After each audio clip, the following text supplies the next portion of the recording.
Hey guys, how are you all? Welcome back to my channel. Today we will see what if Percy Jackson and the Olympians read Naruto. If you enjoy, then please like, share and do comments. It was the time of the winter solstice and all the gods were gathered, and it was the same argument they all had been arguing for who knows how long. Suddenly a group of people materialized in front of the gods. They were Percy, Annabeth, Thalia, Nico, and Grover. Zeus as usual demanded in a booming voice, "What are you demigods doing here, and who are you?" The demigods and satyr were confused. "Didn't you summon us, Lord Zeus?" asked Annabeth. Just as Zeus was about to reply, three old women appeared in front of everyone, and they all recognized who the three were. They were the Fates, and whenever they appeared, either a death or something important would happen. Fate number 1 spoke first. "We called them there from several years in the future to read these book series. However, you won't be reading about strictly your adventures but with another in your group." Fate number 2 spoke next. "You will be reading an interdimensional crossover version of the future. Well, the book will be reading itself, and for certain events there will be a projection of what is happening." Finally, Fate number 3 finished up the three-part talk. "What none of you know is that there are millions of different dimensions, and more are created every day, and quite often many dimensions intersect and create a whole new dimension." Naturally, everyone, even Athena and Annabeth, were shocked at hearing what the Fates just said. To hear that they have different versions of themselves, and possibly several thousand versions at that, would shock anybody. Also, to hear that there are dimensions that they don't even know existed was a little disheartening, especially for the gods. Percy was able to summon up his courage to ask why they were being told to read these books if it wasn't about their dimension. It was Fate number 3 who answered. "This is because of something you once asked Chiron Perseus Jackson. You had asked what good one hero can do. Now you will be getting a real answer to that question." Fate number 1 stepped forward to continue. "What you are about to read is a crossover with the shinobi world. Now there is something that we need to tell you about how they fight. In their world they fight with abilities called jutsu, which have several categories such as ninjutsu, taijutsu, and genjutsu.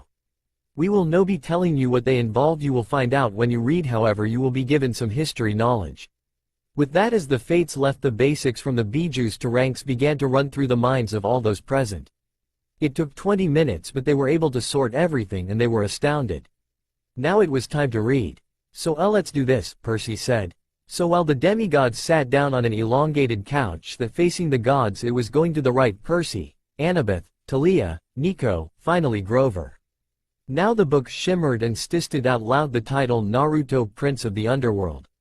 The title of the book definitely raised eyebrows, but found themselves unable to say anything about it, but definitely thought that it was about another son of Hades. Chapter 1: A Whole New World.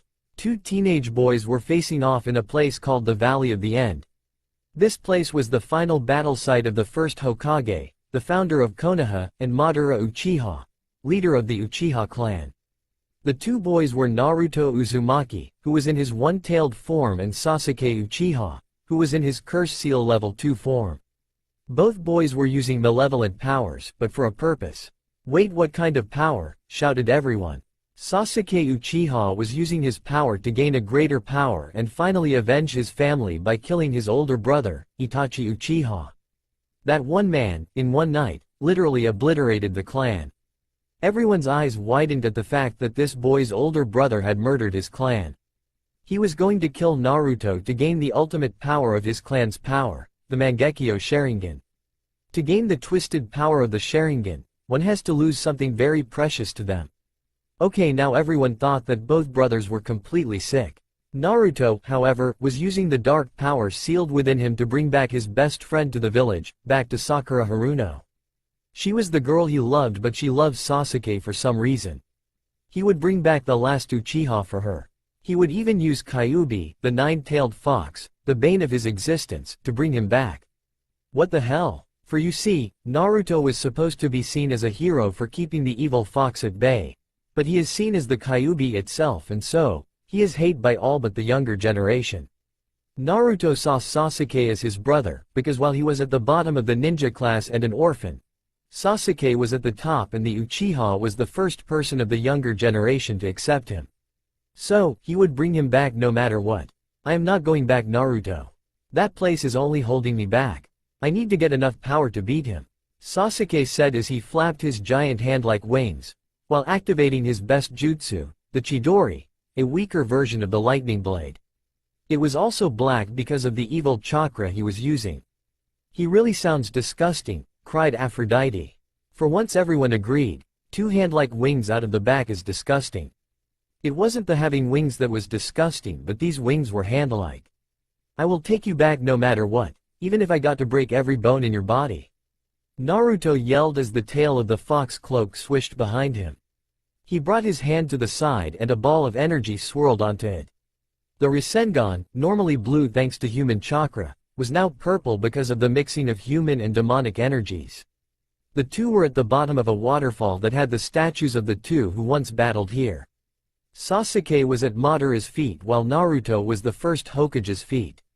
With an unspoken word, the two flung into the air at each other, their attacks colliding. The demigods were a little anxious for Naruto. They could tell that Naruto had to hold back if he was to bring this Sasuke back to their home in their world. That would put him at a disadvantage against someone trying to kill. Chidori, Rasengan, the energies combined around the two 13-year-old boys, creating a large sphere of purple energy around them. Then there was a flash of light, as if there was an explosion of pure power, and now Naruto was knocked out on the ground while Sasuke was standing above the boy. "I am still better than you," Sasuke said as he walked away in the nearby forest. He would not kill Naruto because then he would be just like Itachi. That was a matter of opinion to the demigods. However, something didn't feel right to Athena and Annabeth. They were wondering why did Itachi kill his clan. For some reason they both could tell there was something bigger in play. A few minutes, the rain began to pour down. The seal that held the evil Kyuubi glowed brightly through Naruto's clothes on his stomach. Then in another flash of light, the one who sealed that terrible beast inside Naruto appeared next to the blonde-haired ninja, the fourth Hokage himself. The two looked almost alike, except for the whisker marks on Naruto's cheeks. The fourth looked at Naruto sadly and said, "I'm sorry my son, I should have never sealed Kyuubi into you. I should have just let the village be destroyed by the beast." The fourth Hokage then got down to his knees and put a hand on Naruto's seal and slowly a ball of crimson-red energy with the seal surrounding it came out. "It is time I take you to your true home," he said after he pocketed the ball of energy and held up Naruto's unconscious body, bridal style. That is when Kakashi, Naruto's sensei and the fourth's old student, came on the scene. The Jonin's lone eye widened to that of a dish plate. "Sensei? Minato-sensei? Oh hello Kakashi," Minato said as he leveled a glare at the one-eyed man. "Sorry to say but I am not truly here. When I sealed the Kyuubi into Naruto, I sealed part of my soul as well. Oh, and just so you know, I saw everything." This one statement made the Jonin pale and start sweating. "For some reason I don't like where this is going," said Hades in his mind as he had figured out that this Naruto was his son and because of how he was reacting it could mean that his son had not had a very pleasant childhood. "I saw how the villagers ignored Naruto when he was just a child. They overpriced everything he bought. The academy held him back not for being stupid." "What?" yelled everyone. Athena, who was very repulsed at a school doing their very best to hold back children from gaining all the knowledge they could, while the demigods were furious that one of their own was the target of an entire village. And for Hades you could literally see his eyes alight. They caused that, but because of the fact that they hated Naruto. No one gave him a chance, and when he got onto your team, you turned your back on him and the girl to train only the Uchiha. That made the demigods even more angry than before. To only train one student and just forget about the rest of a teacher's students was repulsive. Even if there were demigods that were more powerful than others, each got equal training time. You are just like the villager. At least the third Hokage helped him when he could without that damn council interfering. That saying, those who don't follow the rules are trash, but those who don't help their comrades are worse than trash, does not apply to you. You are such a hypocrite, and a failure in my eyes. Minato growled out as he walked to a black portal. "I hope you are proud of yourself."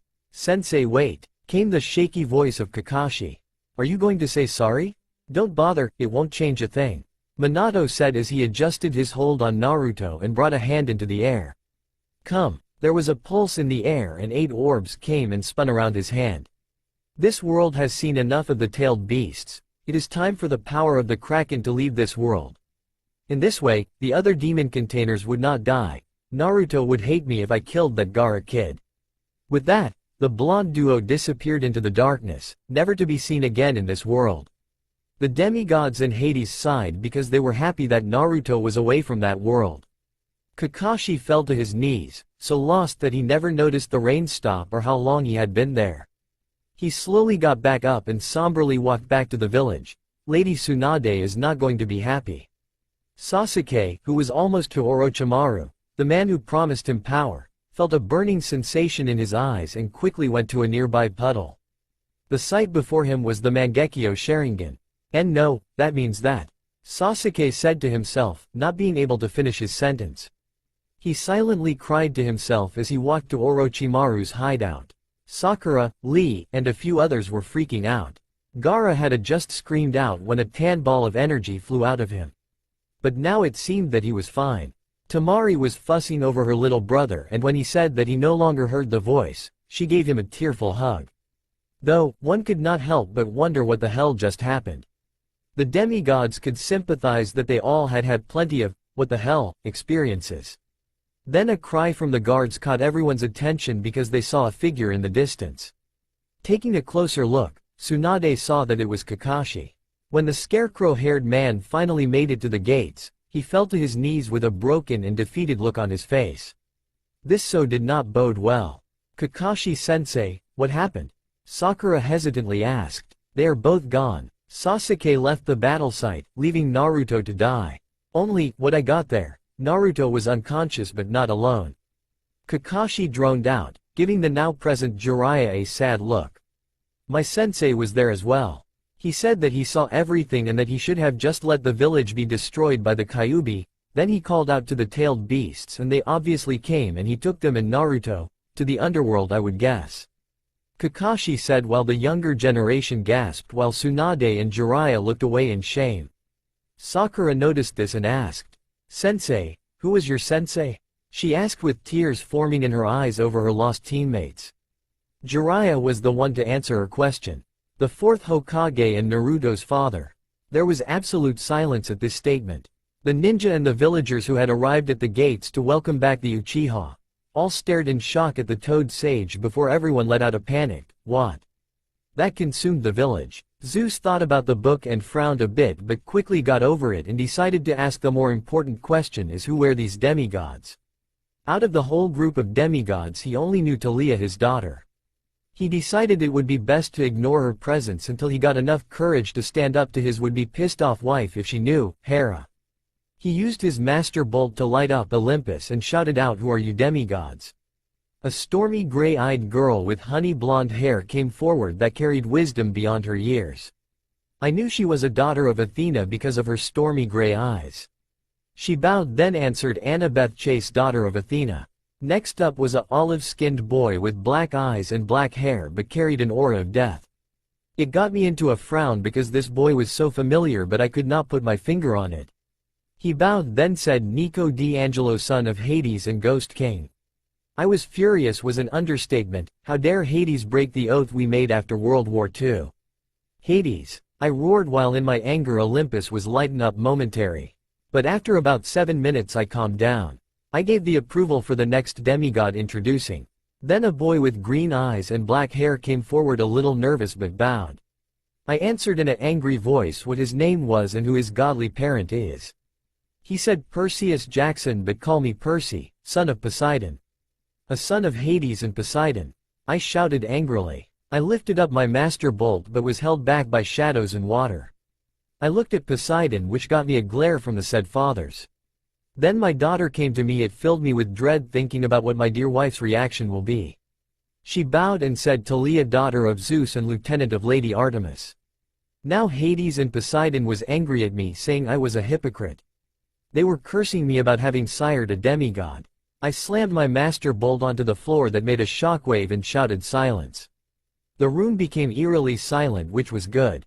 But the bad part is that I could feel some glares on me. Then I looked at my lovely wife. Worst mistake of my immortal life because she had a look downright frightening. She growled out, we will be have a few words late dearie. I gulped in silent cursed anything in particular for putting me in this position. I quickly saw the book and thought it just might save me. So I transported the book into my hands and opened to chapter 2 and began. No Pav. Chapter 2. It has been a few months since Naruto arrived in this new land. Learning a new language had been surprisingly easy. Annabeth and Athena had a thoughtful look while the other gods, goddesses, and demigods had surprised looks on their faces. The gods thought it was very uncommon that a demigod could learn a new language besides ancient Greek easily. Unless they were born into it. It was impossible to have the much of learning capability unless he had a lot of help. But the boy was not even there for a year yet, though he did find out that he was dyslexic because of the fact that he would sometimes get the words backwards. Of course, all the occupants in the room thought that was not all bad, for you see, he had met a boy with the same problem. His name was Percy Jackson. Looks went to the boy sitting on the throne room filled with surprise because he was in the series so quickly. The two got along very well. They were both impulsive and that hated being in school. Athena and Annabeth looked scandalized while all the Poseidons smiled and put his thumb up in job well done. Everyone else was either laughing or had an emotionless mask on. Naruto's reason was because of his experience in the academy back home, while Percy's reason was that weird shit happened to him and that made not a lot of people like him. Now, Naruto being himself did not really give a rat's ass about that. All the demigods while Hestia was thinking the same thing smiled and thought, what a good friend. That and the fact that he told Percy about his ninja abilities only strengthened their friendship. Percy wished that he could make shadow clones to do his own homework. Percy looked envious and wanted that ability because all his clones would do all the chorus and homework for him. So did Annabeth with totally different reasons of course. Then through that friendship came another. Through Percy, he had met Grover Underwood. "G-Man," shouted Percy. The boy was a cripple because he was always seen with crutches. He was also a bit of a hippie in his opinion because of the fact that he barely ever ate meat and by the way he dressed. Though all in all, Grover was a very nice guy. He usually looked out for Percy and himself the best he could, of course being crippled made him a bit weak. Now, however, our trio was on a bus to the Metropolitan Museum of Art. They were taking a trip to learn about Greek mythology, not that Naruto needed it since he knew a lot already. Athena and Annabeth wanted to know more about the elemental nations. Sitting in his seat, Naruto saw what Percy was wearing for today. With his dark hair, he wore an orangish shirt, blue jeans, and some black shoes. Grover, who was sitting right next to Percy, had his usual crutches, a yellow shirt and some oversized pants on that hid his shoes. Naruto was the oddball of the group. Compared to his old clothes, he wore a pair of black DC shoes, some ripped jeans, and a black shirt on that had a picture of a skull with blue flames licking the teeth while a bluish-silver Chinese dragon broke through the top of the skull. Aphrodite thought his choice of clothing was good and drifted in thought. While the males in the room thought the design on the shirt was good. He was getting annoying like Percy at the moment because Nancy Bobofit was throwing wads of her peanut butter and jelly at Grover, who was acting like nothing was happening to him for their sake. Sure, if Percy did anything to stop her he would be expelled for something stupid. The kid was already on probation because of the odd shit that happened to him but he could not help it. Naruto, however, was not and he could do anything within reason. He smirked in anticipation. I am going to kill her. Naruto heard Percy mumble. It is okay. I like peanut butter. Grover commented as he had to dodge piece of Nancy's lunch. Hey G-Man, do you really like peanut butter? Asked Percy. It's okay Percy, but not my favorite things to eat. That's it. Percy growled out as he started to get up but Grover kept him down. That is when Percy saw the look in Naruto's eyes and smirked. You're already on probation. Grover reminded Percy. You know who'll get blamed if anything happens. Percy smirked and said, only if I am the one doing it. That statement made Grover suddenly look at Naruto and he was about to warn his other friend in the seat next to them, but he never got the chance to because at that moment, Nancy threw another piece of her lunch at Grover. Naruto, who had been fiddling with a paper football, immediately threw the paper projectile at the wad and it caught the piece of sandwich and kept on traveling to the window where it struck through a bit. Ms. Boba Fett. Star Wars, Percy and Nico shouted while Thalia and Annabeth's sweat dropped. Naruto started with an annoyed smirk as he made fun of the girl's last name. Please stop that. Why the hell you care Uzumaki? You too cool for those two losers, so why bother helping them? The redhead questioned. Squirrel, she has a crush on Naruto that is so cute but Naruto doesn't. Because they are better people than you are. Naruto said with a glare that sent chills down the girl's spine.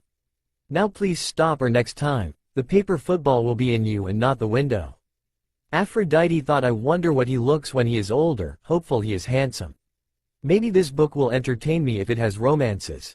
Like Naruto and a hunter or even a harem. While the other gods and goddesses thought yup, sounds like something Hades would do. Yancy took another look at window to see part of the paper was outside impaled. She quickly nodded her head. Good girl, Naruto said, making a lot of the students around them laugh, included Percy and Grover. Mr. Brunner led the museum tour. He rode up front in his wheelchair, leading the group through the big galley, past marble statues, and glass cases full of really old black and orange pottery. Naruto could not help but chuckle at the choice of colors. Naruto looked at Percy and saw the boy was blown away by the fact that this old stuff was in good condition. Well, seaweed brain, it is in a museum, whispered Annabeth. Percy had the decency to blush and stutter. Aphrodite smiled at them and thought, Perkabeth, hopeful I didn't change that. Dude, your mouth is hanging open. Percy's face went red as he closed his mouth. Naruto just laughed at his friend's expression. Sorry, it is just that this stuff is really old. Hey, well, when you have fanatics looking for this stuff, they find it and try and bring it back to the condition it was once in.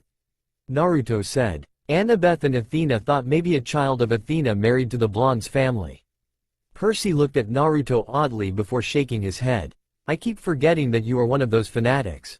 This made Annabeth and Athena guess more likely, but they could be wrong. Only when he gets claimed then they will know for sure. I mean, you read about all that Greek mythology all the time. The other occupants in the room looked at Athena or Annabeth because Naruto acted somewhat like a child of Athena. There is some pretty interesting stuff. Naruto shrugged as they walked with the group to where Mr. Brunner had stopped. Besides, Mr. Brunner is under the assumption that we should both know about it all. Percy just rolled his eyes. Easy for you to say, you're interested in it. I mean that class and math class is what you excel in. Athena and Annabeth smiled while Percy and Grover both thought, isn't that Mrs. Dods' class? The others are mediocre, like me. Athena and Annabeth's smile disappeared but said nothing. Hey, touché. Naruto replied, knowing he had been had there. Percy usually tried his best, but thanks to his dyslexia and ADHD, he had a hard concentrating on much of anything at school. So the guy just didn't have much interest in them. Turning their attention to Mr. Brunner, they went quiet, listened to the guy tell them about the ancient gods and other stuff like that. He had gathered them around a 13-foot tall column with a big sphinx on the top, and the man started telling us how it was a grave marker, a steal, for a girl about our age. He told us about the carvings on the sides. Naruto noticed that Percy was actually paying attention, but the idiots around them would not shut up, and when Percy told them to be quiet, for some odd reason Miss Dods, the annoying substitute math teacher, would give the both of them the evil eye. Percy and Grover winced at the reminder of Mrs. Dods while thinking, how did Naruto excel in that class? It was like she expected them to do something bad. That annoyed Naruto even further, and he was getting a bad vibe from her. The gods and goddesses all thought, how can he sense a monster? Her chakra was odd too. He would have to keep an eye out for her. Athena nodded her head approvingly at how Naruto was taking precautions. Grover noticed this as well, and we both nodded to each other. This was someone they would keep an eye out for, because when Percy told them that he thought she was not human, Grover gave him a very serious look like he already knew and agreed with him. Thalia shouted at Grover, saying, you are going to blow your cover, geez. They're probably going to get Naruto and Kelphead killed. Naruto just didn't like her because she was an old bitch. Wow, I wonder if he will say it to her face, hopeful soon, thought Percy. Anyway, Mr. Brunner just kept on talking about Greek funeral art. When Yancy blabbed about a naked man on the steel, Naruto saw Percy snapped and practically yelled at her to shut up. Mr. Jackson. Busted, sang Annabeth and Thalia. Came the voice of Mr. Brunner, did you have a comment? No sir. Percy replied, embarrassed by his outburst, which made Naruto shake his head. Sure, he was going to say the same to the redhead, but Percy beat him to it. The wheelchair man then pointed to one of the pictures on the steel, asking Percy what the picture meant. Knowing Percy, he will answer in a very short answer if any, came Annabeth's voice. Percy looked at Annabeth in surprise, but Annabeth's response was to just stuck out her tongue at him. Everyone laughed at Percy's red face. That's Kronos eating his kids, right? Yes, Mr. Brunner said, looking not that satisfied. And can you tell me why? Seeing Percy have a hard time answer that question, Naruto decided to intervene. Told you seaweed brain, joked Annabeth. The psycho ate his kid because there was some prophecy telling him that his kids were going to take over one day like he did. That is the circle of live for you brats, said Ares. Naruto explained, getting a sigh of relief from Percy. He Titan Lord went and got his panties in a bunch and ate his kids because of that. But all he really did was set the prophecy in motion and screwed himself over because his wife hid her last born, Zeus. See, Mother Rhea liked me best, shouted out Zeus. Everyone just sighed and tried to ignore Zeus rambling. Hades and Poseidon whispered to each other saying something close to Mama Boy. And gave the guy a rock to eat. Talk about a real rockhead. Zeus growled and shouted out, stupid ingrat, then pouted like a 4-year-old. While everyone else laughed loudly at Zeus' expense. Naruto joked, which made a lot of people laugh, including Mr. Brunner. Anyway, when Zeus was all grown up he tricked his dad into barfing up his brothers and sisters and well, the war between Titans and God came to be and the gods won. Ew. One of the girls commented on the barfing part. You didn't even know what father's stomach looked or smelled like, stupid mortal, shouted out all the elder gods and goddesses. Of course, in my opinion, I find it odd that even if the gods were immortal, that they survived in Rockhead's stomach all those years. Hey, look at me, little brother, I am still alive and covered in stomach acid, let's hug. Naruto joked, making people snicker. Zeus snickered while his brothers and sisters silently glared at him. Behind the two everyone heard Nancy Bobofit mumble, like we're going to use this in real life. Like it's going to say on our job applications, please explain why Kronos ate his kids. Athena said it might not be on a job application but a test or quiz certainly. And why, Mr. Jackson, Mr. Uzumaki? Mr. Brunner said, to paraphrase Miss Bobofit's excellent question, does this matter in real life? Busted. Grover muttered, shut up. Nancy barked at Grover, her face going redder than her hair. I don't know. Percy shrugged, a little relieved that Nancy was picked as well. Ya got me. Naruto said, maybe if we go to Greece we need to know this stuff. I see. Mr. Brunner said, a bit disappointed. Well, half credit to you both. Zeus did indeed feed Kronos a mixture of mustard and wine. The elder gods and goddesses that were trapped in his stomach winced at the memory. Which made him disgorge his other 5 children, who of course, being immortal gods, had been living and growing up completely undigested in the Titan's stomach. Worst time of my life, shouted Demeter and Hades. They looked at each other then glared at one another. Then they looked away and huffing while muttering. The gods defeated their father, sliced him to pieces with his own scythe. That must be painful, whispered Percy. Annabeth sighed and said, really, seaweed brain, getting hit with a scythe hurts, I didn't know that. Well, sorry wise girl, shouted Percy. Annabeth had a light red dusting on her cheeks. When suddenly all the occupants heard a high-pitched squealing sound coming from the love goddess. After Apollo healed everyone of their deaf ears they began, and scattered his remains in Tartarus, the darkest part of the underworld. On that happy note, it's time for lunch. Mrs. Dods, would you lead us back outside? The class drifted off, the girls holding their stomachs, the guys rough-housing like normal and acting like morons. When aren't males morons, hissed out Artemis. Everyone looked at her and sighed, same old Artemis. Grover, Percy, and Naruto were about to follow when Mr. Brunner said, Mr. Jackson, Mr. Uzumaki. They told Grover to keep one going while they handled whatever Wheels was going to say to them. Sir? Mr. Brunner had this look, like he knew a lot more than he let on, and that had seemed too much. You two must learn the answer to my question. About the Titans? Percy asked. About real life, and how your studies apply to it. Oh, the boys mumbled, though Naruto had the sinking feeling that the man was talking about both things. Athena beamed and hoped she was related to the blonde, while Annabeth was hoping for the same thing. What you boys learn from me, he started, is vitally important. I expect you to treat it as such. I will only accept the best from both of you, Percy Jackson, Naruto Uzumaki. This made both of the boys a bit angry at the man. Sure, he was cool in class when he set up those tournament days, but the man was pushing the two of them a bit hard. Percy mumbled something about trying harder while Naruto just nodded his head as they left to go eat. Naruto noticed that Mr. Brunner gave a long sad look at the steel. It was odd to say the least. Hey, maybe the guy knew the girl, not likely. The class gathered on the front steps of the museum, where they could watch the foot traffic along Fifth Avenue. The boys noticed that storm clouds were brewing. So Zeus is having a tantrum again, said Poseidon. Then Zeus glared at his older brother but said nothing, while his sisters giggled while other brother Hades laughed at him. Hey Naruto, what do you think is going on, with the weather and all?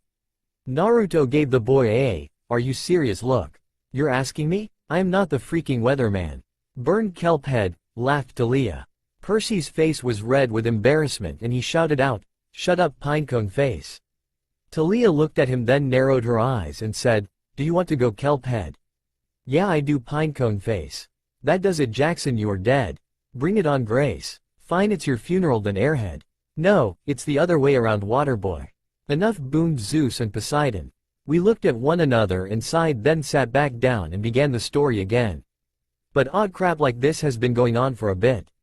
You see it all over the news nowadays. Strange this is, no one else seems to notice the clouds other than us.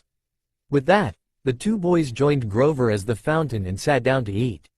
It was away from the others so they would not be bothered and the fact that Percy didn't like being part of the school in the first made it seem that we're not part of the school for freaks. Of course, Naruto didn't care but he was at first cheesed that he had to a school like this. Detention? Are you always in trouble, seaweed brain? Ah no I don't think so, replied Percy. Yes you are kelp head, remarked Thalia. Traitor, muttered Percy. Anyways let's move on or we will never end these books, cried out Grover. Nah, Percy answered, not from Brunner. I just wish he'd lay off me sometimes. I mean, I am not a genius. Just noticed that did you kelp head? Snorted Thalia. Hey, everyone laughed at Percy's face. Naruto rolled his eyes and said, hey, it is like he knows something about us. Hey, maybe we are related to some old Greek god. Very foreshadowing, replied Athena and Annabeth. Artemis nodded her head. The boys looked at each other and then burst out laughing, though for Grover it was a nervous laugh. After bit, they were quiet. Then Grover asked for Percy's apple. Demeter shouted out, fruit is good but cereal is far better for young ones. Will you shut up women about cereal for one day? Screamed out Hades. Maybe if you give me back my precious daughter, replied Demeter. You will in this summer, yawned out Hades. And the boy gave it to him. Even in an alternative dimension you love apples G-man, laughed Percy. Well yeah I am a vegetarian, snorted Grover.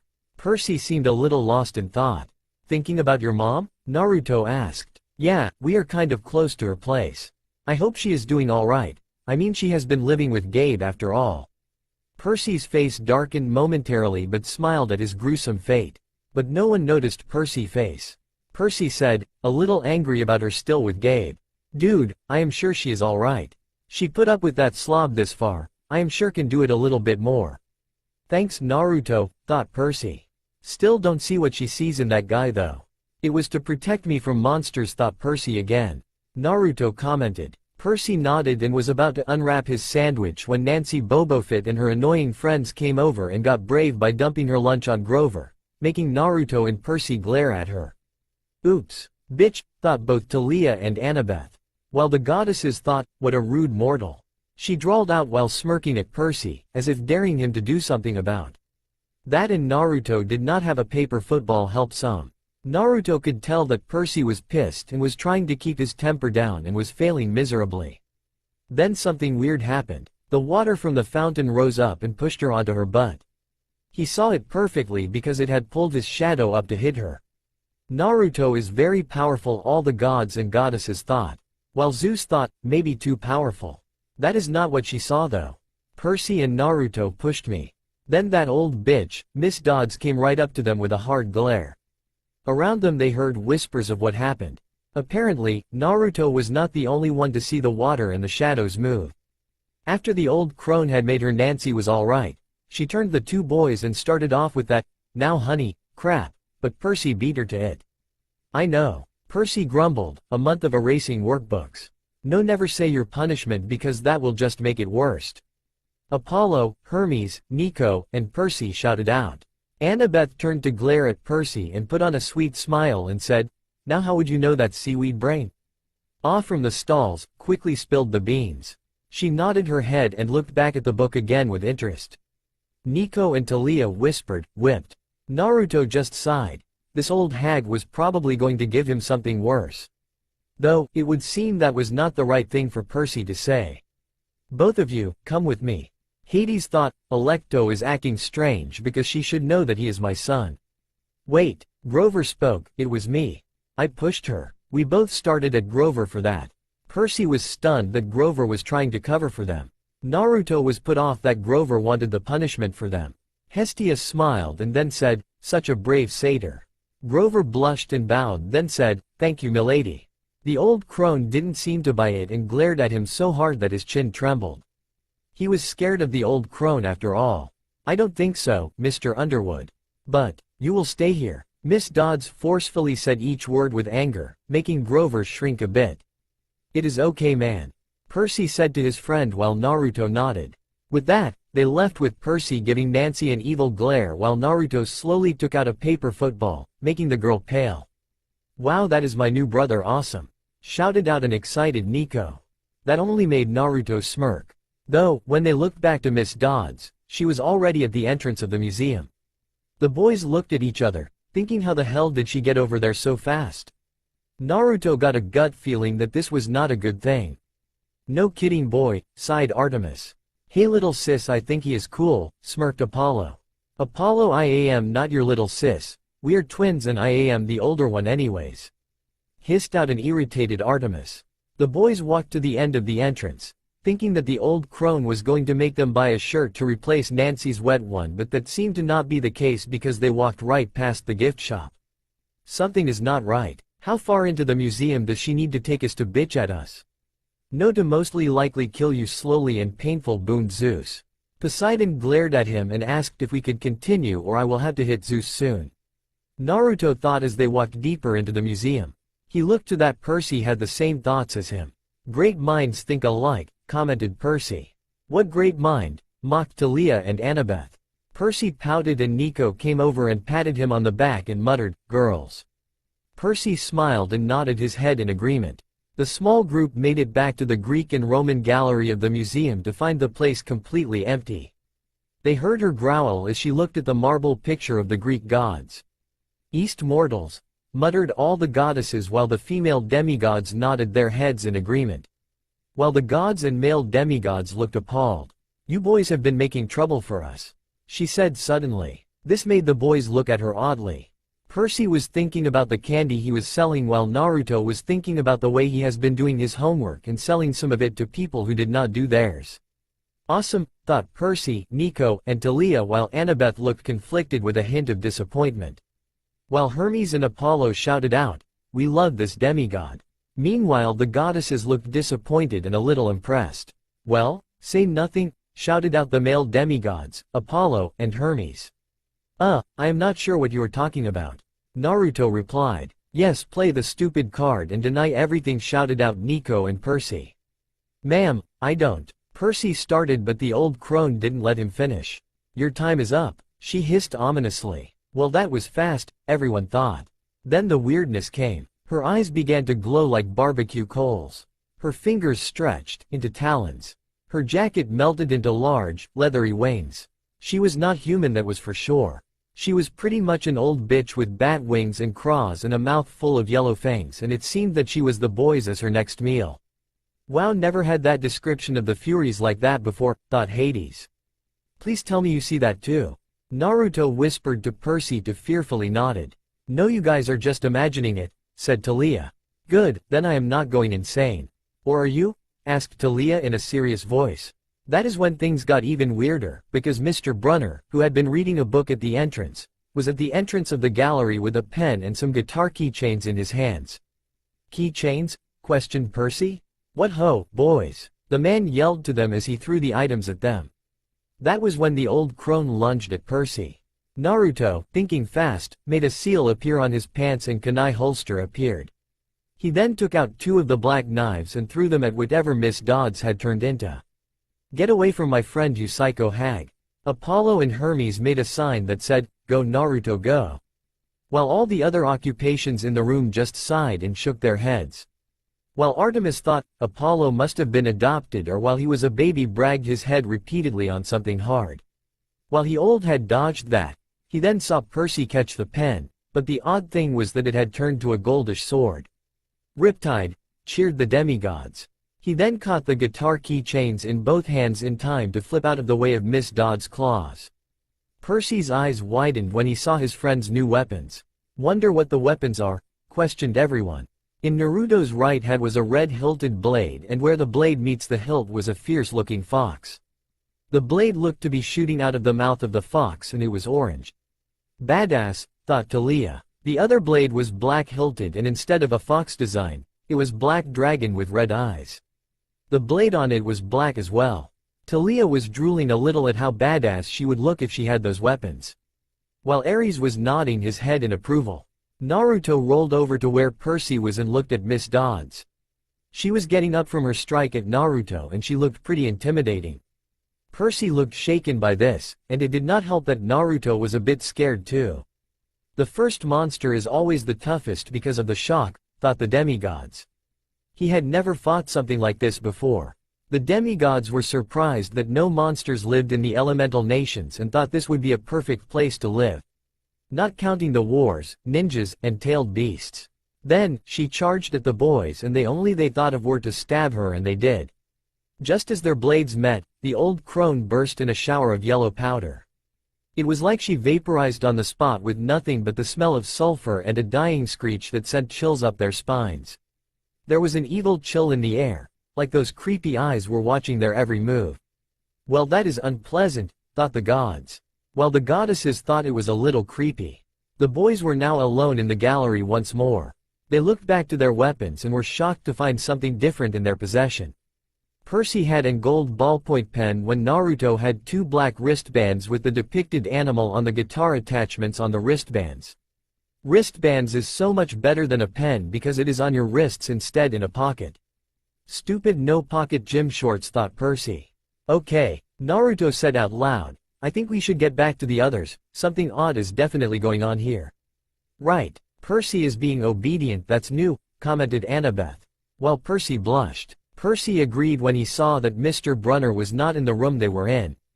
Observing the scene, where are you and what have you done to Seaweed Brain, snorted Annabeth. Shut up, wise girl, shuddered Percy.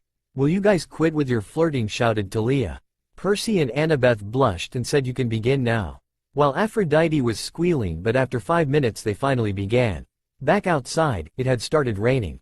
Grover was using his museum map as a tent to keep himself from getting too wet, while Nancy was still wet from earlier. She looked to them and smirked. I hope Mrs. Kerr whipped your butts. Who? Percy let out. Our teacher, duh. The boys blinked, asking who that was, but all she did was walk away. They asked Grover where the old crone was, but he just gave them an odd look and asked, who? But he did pause first before saying it, like he knew something was going on. Grover, you are blowing, you cover, never ever hesitate, shouted out Thalia and Hermes. Not funny, man, Percy said, this is serious. He didn't answer as thunder boomed overhead. Shaking his head, Naruto led Percy over to Mr. Brunner, who was under a red umbrella reading his book, like he never moved. He looked up distracted and asked, ah, my pen and good luck charms. The best good luck charm there is, said Ares. No one of the best good luck charm would be a wheat sign and it turns into a hoe. Now how could you slay monsters with a hoe, questioned Hades. Well, just swing with the metal part, Hades, and it will cut them, but the best part is that it could be used for farming. Remarked Demeter. Please bring your own writing utensil in the future, Mr. Jackson. Oh, and thank you for finding my good luck charms, Mr. Uzumaki. He said as they boys handed the items to him. Sir, Percy started. Where is Miss Dods? Who? He said with a blank face. You know, the other chaperone, the math teacher. Naruto explained. Boys, there is now Miss Dods on this trip, nor is there one in the school. Are you boys feeling all right? He asked concerned. Now Chiron will make those poor boys think they are crazy, said Aphrodite. Boys are crazy, remarked Artemis. Well, what if he steals one of your hunters then, questioned Aphrodite. Then I will personally hunt him down, screamed out Artemis. Well, I hope he does then, just to see your face, smiled Aphrodite. The boys just sighed and left, making their way back to Grover. On the way back, Naruto muttered out, I think we just entered the Twilight Zone. Everyone laughed because the blonde was different, alright, but in a good way. Anyways, so who wants to read next? Suddenly it got dark with storm clouds and you could hear thunder rumbling throughout the sky. Then lightning flashed in the once peaceful blue sky, until a powerful lightning bolt hit the throne room with enough power to create a shockwave. When the dust died down, the demigods could look where the flash of lightning originated from. In its wake there was a cloaked figure that was undoubtedly a female and could see her mouth. One reason is because you could see her chest and her body curves. Apollo, Hermes, and Ares wanted to know who this mystery woman was because they were drooling and blushing, acting like total lovesick fools just because of her body figure and power she showed. Of course, Zeus, being Zeus, had to demand who she was and how she got here. "Why are you here and why have you come?" boomed Zeus. She bowed and smiled while saying, "Father." Zeus looked confused and shocked but said, "How are you my daughter?" She smiled, which made most of the male population blush. Zeus looked at her and nodded but then asked to remove the hood. The mystery female sighed but nodded her head. She grabbed her hood and pulled it down and it revealed Thalia. Zeus then looked at her and muttered, "How is this possible?" but waved his hand to let her begin her introduction. In a beautiful voice that left all the males breathless, she said, "Thalia Grace, daughter of Zeus and girlfriend to Naruto Uzumaki." "Wait, now there are two of me for double the awesomeness," smiled Thalia. Thals just smiled and nodded her head in agreement. "But just call me Thals." It took a moment for Zeus to get what her last words to her introduction. His eyes flashed and he shouted out to the heavens, "My daughter, you stay away from that son of Hades." But Aphrodite screamed loudly, saying, "I love myself with all these romances." Then the love goddess thought, "I will have to ask about other romances in that dimension, and maybe I can beat myself." The love goddess smiled with a little evil glint in her pretty eyes. The rest of the relations after Thal's introduction got were opened mouth and widened eyes. But only two other people had another expressions on their faces. Were Annabeth, whose face looked like a Christmas tree, or that Christmas came early. The second person was her mother Athena, that had a glint in her cloudy gray eyes. She looked at the book and read the title, then smiled while whispering, "Naruto." The people in the throne room questioned, "Who is going to read next?" and Thalia, that just came, raised her hand. So the Zeus passed her the book and she began. "Life after the freak show." "When is it not?" remarked Thalia. "Just look at Seaweed Brain over there," continue Annabeth teasingly pointed at Percy. Percy huffed and said, "Wow, I have such good friends." "You and Naruto are great friends," replied Thals. Went on like normal, well, as normal as it could get in this school. "Because you have Percy there," taunted Nico. Percy looked at his fellow demigods and muttered, "What is it pick on Percy Day?" For the rest of the year both the boys were a bit put off by the revelation that Miss Dods never existed. In her place was a perky blonde woman named Mrs. Kerr. When either of the boys would ask something about the old hag, people just looked at the like they were nuts. "That you kelp head, Seaweed Brain," shouted out Thalia, Thals and Annabeth. Naruto, however, did like the new teacher thought. She was a refreshing change from the old crone. Every immortal in the throne room gave a small smile and thought this book just might be unendurable than they thought. Though everyone else seemed to not even know what the hell they were talking about, Grover seemed like he did. "Grover," shouted out the demigods. He would always hesitate before denying it though. He was such a bad liar. "Very true," said Percy, Hermes, and Apollo. Something was going on. They knew that something had happened at the museum.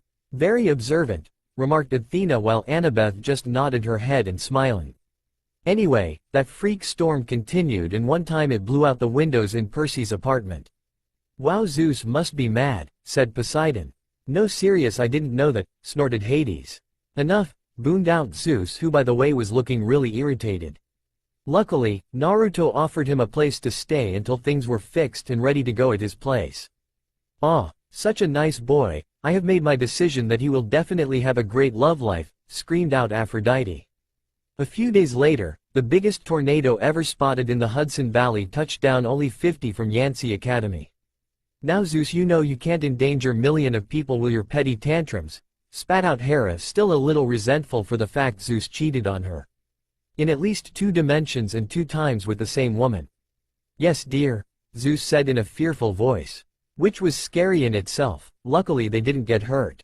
That's good, everyone thought. Percy started feeling cranky and irritable most of the time. His grades slipped from D's to F's. "Perseus Jackson, how dare you!" screamed out Annabeth.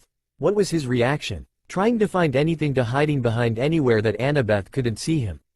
But it was too late for that because she stormed over to him and demanded never to have failing grades like that ever again.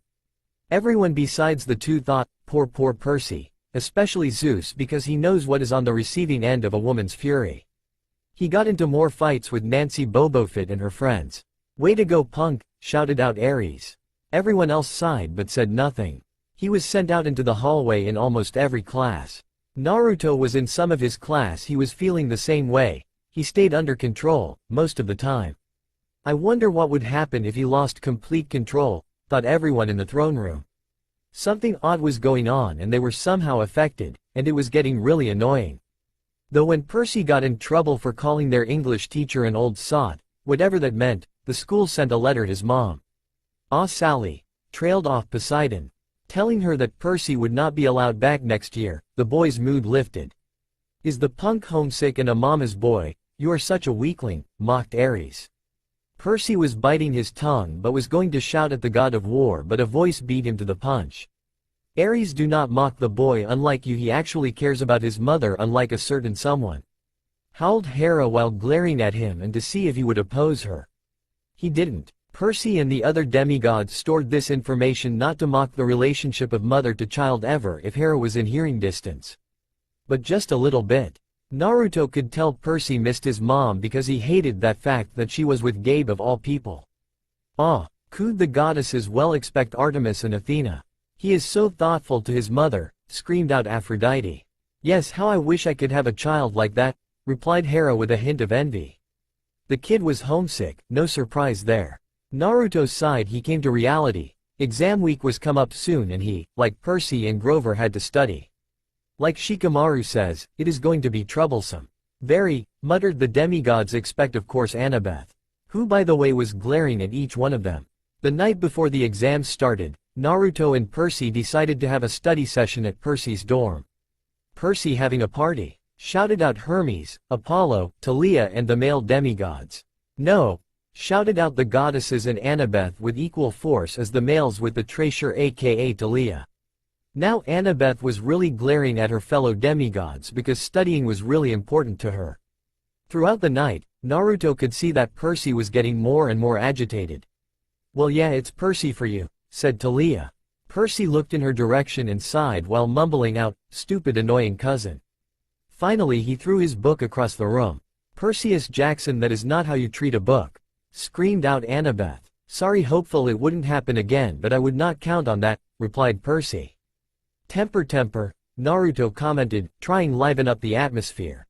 "Sorry, but how the hell am I supposed to know the difference? Chiron and Karen. Simple, one has an I and the other has an A in their name." "Very true," muttered Athena and Annabeth. Naruto smartly said with smirk. Percy slapped his face and gave Naruto a glare. "Okay, let me help you then. Chiron, the one with the I, is half horse and trains heroes." "Chiron is much better than Karen," shouted out all the demigods. "Then we have Karen, the one with the A, he is the ferryman of the dead who is a greed ass." "Naruto is right, he is very greedy," Thales said dreamily. "How would you know this, daughter?" questioned Zeus. "Because I met him before," replied Thales. "The dude loves Olympian money." "Very true," said Hades.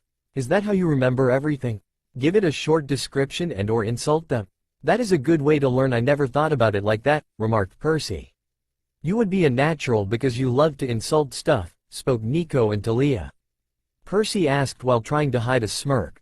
"Hey, easier for me to remember stuff like that." Naruto smiled. "But my way might be best for you." "It is," thought Percy. "Everyone has a different way of remembering stuff." "Yeah," Percy said. "I can't believe I am saying this, but I think I should go see Mr. Brunner. He might have a way that is good for me." "Want me to come?" Naruto asked.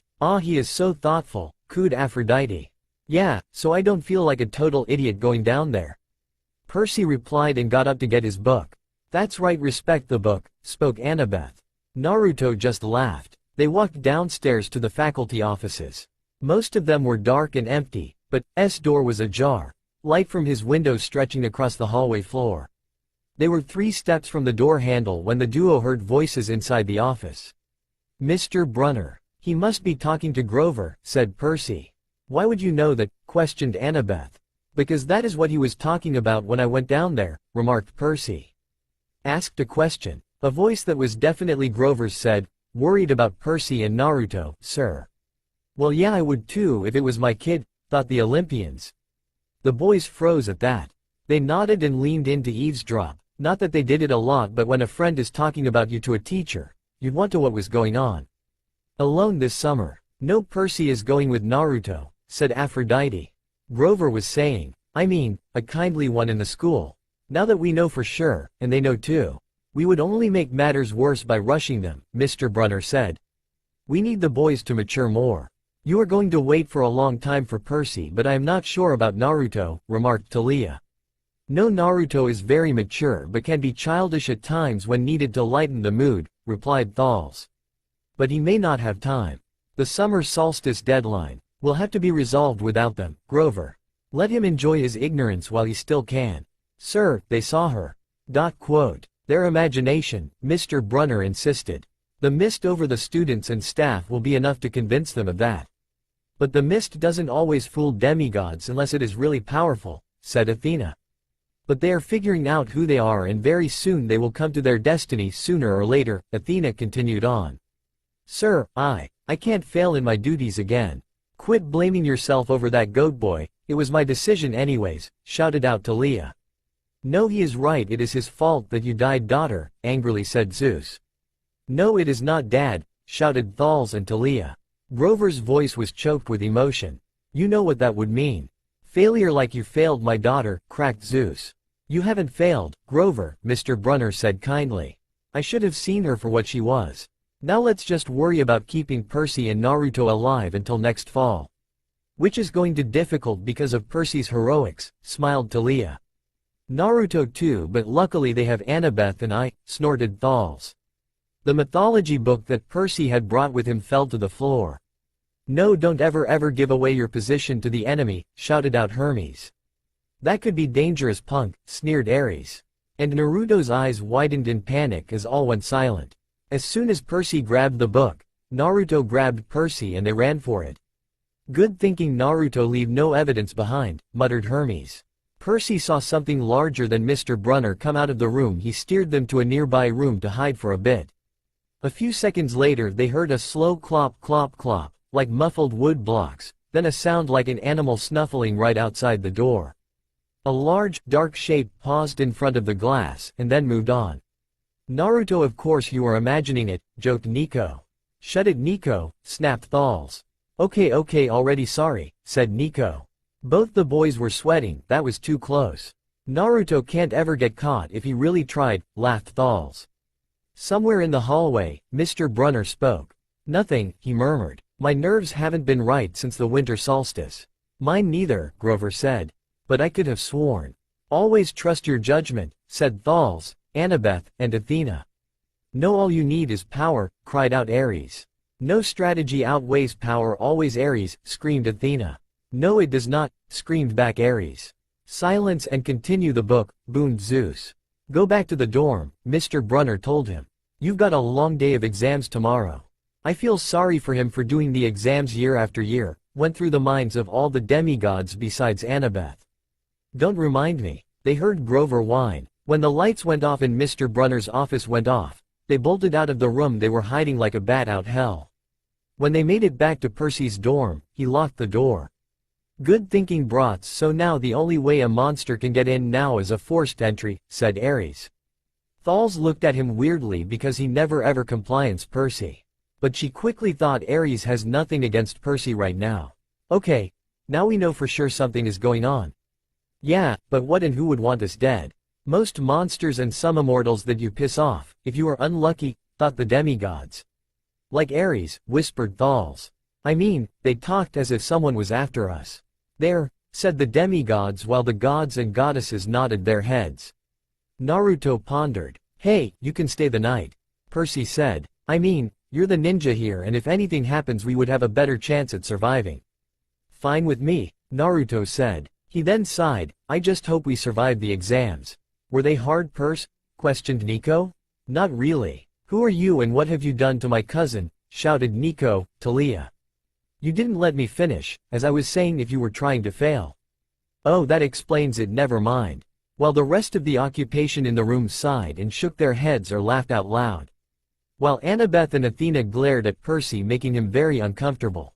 Percy paled and then hung his head, once again reminded of the exams and why they went down there in the first place. I am so screwed. Yup, you are, said Percy. Just then Grover walked in like nothing had happened. Hey, how are you guys doing on the studying? When they both hung their heads and didn't say anything, he got worried. You guys okay? Naruto answered. Yep, we are so screwed. Percy definitely, but I don't think Naruto is, remarked Thalia. Hey, exclaimed Percy. Well, it's true, commented Thalia. Properly, after a few seconds of thinking on Percy's part. The next afternoon, they finally got out of their 3-hour Latin exam. 3 hours of that madness. Naruto complained, tests back home were never like this. I want to go there now because there are easier tests, complained Percy. Will you give it a rest, seaweed brain, replied Annabeth. But wise girl, think about it, you get to look at the different culture, said Percy. Now Annabeth had to do a double take on what Percy said again, but smiled then nodded her head. Hestia coughed softly and spoke, may I begin again? Percy and Annabeth just nodded their heads while looking at their shoes in thought. My eyes are swimming with all the Greek and Roman names that I misspelled. Hey Perce, what did you misspell? Asked Nico. Well, I misspelled my brother Theseus and Hephaestus to name a few, replied Percy. Percy complained as he held his head. Unfortunately, Mr. Brunner called them back in. Percy, he said, don't be discouraged about leaving Yancy. It's for the best. He then turned to Naruto and asked, what about you? Well, I am split between staying here for Grover's sake or going wherever Percy goes so he won't be the only new kid. So kind, and I think he will grow up to be a very handsome man with a lot of girls, squealed Aphrodite. He will just be a arrogant man, I just hope no hunters falls for him, thought Artemis. Oh, and don't worry, I am used to hopping around. Mostly hopping dimensions, but you don't need to know that. When they were talking, Percy was getting annoyed by the Nancy Bobofit who, like some others, was still taking the test. I see, Mr. Brunner commented. I guess this place is not the right place for you boys then. It'd only a matter of time. Wow, Chiron give my boyfriend a lasting impression, growled out Thals. Daughter, you must find a different romantic interest, boomed Zeus. Thals just rolled her eyes and tried to ignore her father. Thals then said, can we please get back to the book because the sooner we are done the sooner I can see my boyfriend.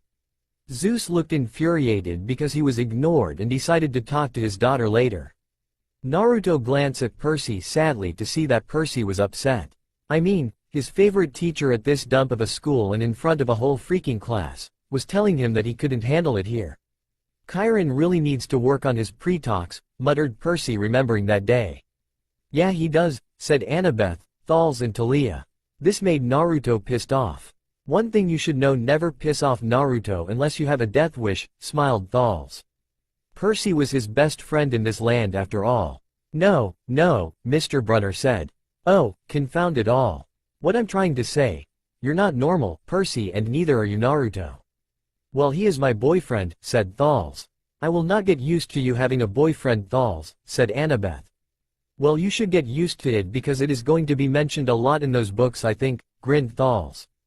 That's nothing to be. Thanks, I blurted. Thanks a lot, sir, for reminding me. Percy, he called out, but Percy was already out the door. Naruto looked from the door to Mr. Brunner and scowled. Way to choose your words, Mr. Brunner. Naruto said as he left to chase after his friend. He is such a loyal friend, whispered Hestia. The goddesses just nodded their heads in agreement. On the last day of the term, Naruto watched as Percy shoved his clothes into his suitcase.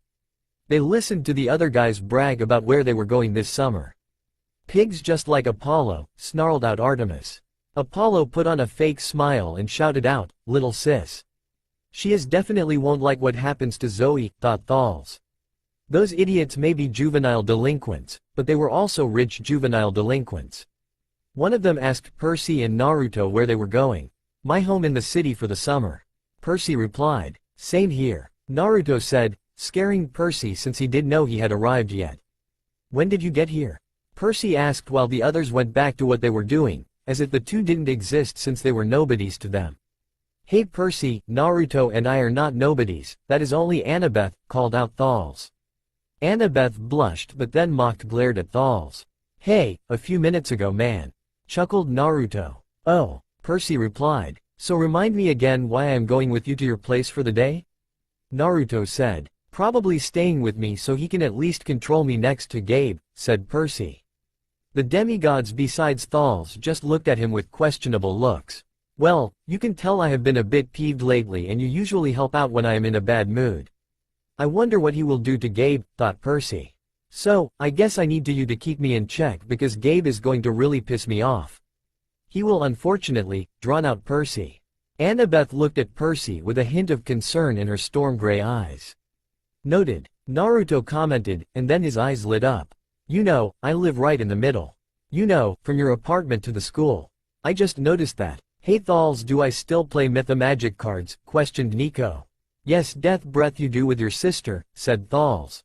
Wait, I have a sister, exclaimed Nico. You will have to wait and see, called back Thals. Nico pouted but nodded his head. Good, then you can come over more often. Percy mumbled as they left the school dorms to get on a bus, though he was wondering how Naruto got from his home to school in time for class. Must be a ninja thing? I want to know how he does it, screamed out Athena and Annabeth. When is the next fighting scene coming up because this is boring, grinned Ares. Enough talking for now. Zeus raised his master bolt in the air and then slammed his bolt onto the floor making Olympus shake a little. Both boys were dreading how they were going to say goodbye to Grover but luckily for them, he was on the bus they were on. The whole bus ride, they saw that Grover was very fidgety, like he was expecting something to come out the works to come after him or us. Grover, whatever you do don't blow your cover, cheered the demigods in the room. He was like this every time they left the school campus, odd. Though Percy was getting annoyed by it and he blurted out, looking for kindly ones? Naruto smacked his head while Grover nearly jumped out of his seat. Hey Percy, how far did he jump? Questioned Nico. I would say a good foot, replied Percy. Wah, what do you mean? They both confessed about eavesdropping on his and Mr. Brunner's conversation the night before the exams. No, deny everything Grover says, shouted out Hermes. Grover's eye twitched. How much did you hear? Oh, not much. What's the summer solstice deadline? Percy asked. Wait, what deadline? Questioned all the immortals. The demigods just looked at the gods with a knowing look that infuriated them. And is that too much for you? Naruto smirked. Naruto always has to get the last word in or has to be a smartass, smiled Thals. He winced. Look, guys, I was just worried for you, see?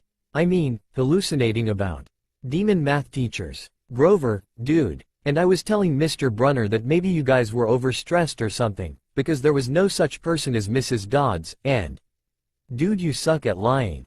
Grover does suck at lying, admitted all the demigods, and the immortals nodded their heads in agreement. Naruto blurted out, making Grover sputter and his ear turn pink. From his shirt pocket, he fished out a couple of grubby business cards. Just take this, okay? In case you need me this summer. The card was in fancy script, which was murder on their dyslexic eyes, but they finally made out something like. Why is it always in fancy script, thought the demigods. Grover Underwood, keeper. Best keeper in the history of Camp Half-Blood, cheered out all the demigods. He can't be a good keeper if he lets my daughter die, boomed Zeus. Zeus, will you give it a rest? Hera screamed out against her unfaithful husband. Half-Blood Hill. Where my daughter's imprisonment, Zeus thought darkly. Long Island, New York. 800-009-0009. What's half? Percy started. Don't say it aloud, he yelped. That's my, summer address. I miss camp, thought all the demigods. While the gods and goddesses looked away in shame, thinking about all the times they missed in their children's lives throughout the ages. That made Naruto's eyes roll. There was something really odd going on, that was for sure. Percy looked a little sad that even Grover had a summer home like the other people at school. Of course not, seaweed brain, he is not normal like your everyday person, laughed Annabeth. At least Naruto is like me and lives close. Okay, he said glumly. So, like, if I want to come visit your mansion. Sorry to break this to you, Percy, but the woods or the big house is not a mansion, said Thals.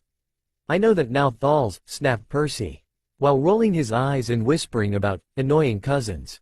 Thals, Thalia, Nico just grinned at Percy's misfortune. He nodded. Or if you need me. Why would I need you? Percy growled out harshly, surprising even Naruto. Properly not one of your best moments, huh, seaweed brain, Annabeth whispered to Percy. Her voice was so soft that only the two could hear it, and Percy just nodded his head sadly. Grover blushed right down to his Adam's apple. Look, Percy, the truth is, I kind of have to protect you, both of you, he said, making the boys look at him oddly. I mean, they were the one who had to protect him in the school. Grover, Percy said, what exactly are you protecting us from? Oh, nothing at all, muttered Thals.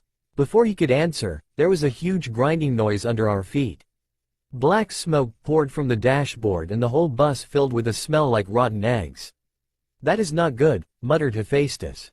Gross, screeched out Aphrodite. When will there be action, because this book is starting to be boring, screamed Ares. Shut up, Ares, so we can learn more about this book and what happens, shouted out Athena. The driver cursed and limped the Greyhound bus over to the side of the highway. After a few minutes clanking around in the engine compartment, the driver announced that they'd all have to get off. Percy, Naruto, and Grover filed outside with everybody else. They were on a stretch of country road. No place you'd notice if you didn't break down there. A little too convent, remarked Athena, while Annabeth just nodded her head in agreement. On our side of the highway was nothing but maple trees and litter from passing cars. On the other side, across 4 lanes of asphalt shimmering with afternoon heat, was an old-fashioned fruit stand. Fruit, screamed out a happy Demeter. Shut up, women, no one cares about fruit or cereal for that matter, said Hades. Demeter gasped and looked a little hurt at Hades' hurtful words. Hades had the decency to look ashamed for his little outburst. Talk about being in the middle of nowhere. Naruto commented while hitting the back of his head on the bus. Hey Thals, does your boyfriend always do that? Questioned Nico. Not really, only when he does something really stupid, replied Thals. Raising an eyebrow, he took a look at the fruit stand on the other side of the street. The stuff on sale looked really good. Heaping boxes of blood-red cherries and apples, walnuts and apricots. Jugs of cider in a clawfoot tub full of ice. That does sound good, thought all the occupant in the room.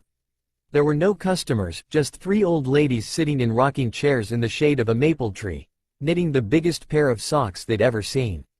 Wait, aren't they the Fates? Shouted out Annabeth. After she said that comment, all things went down the drain. Annabeth glared and yelling at Percy, while Thals glared at nothing but empty space, while muttering how she was going to kill her boyfriend when she sees him again. These were no ordinary socks, they were as big as sweaters.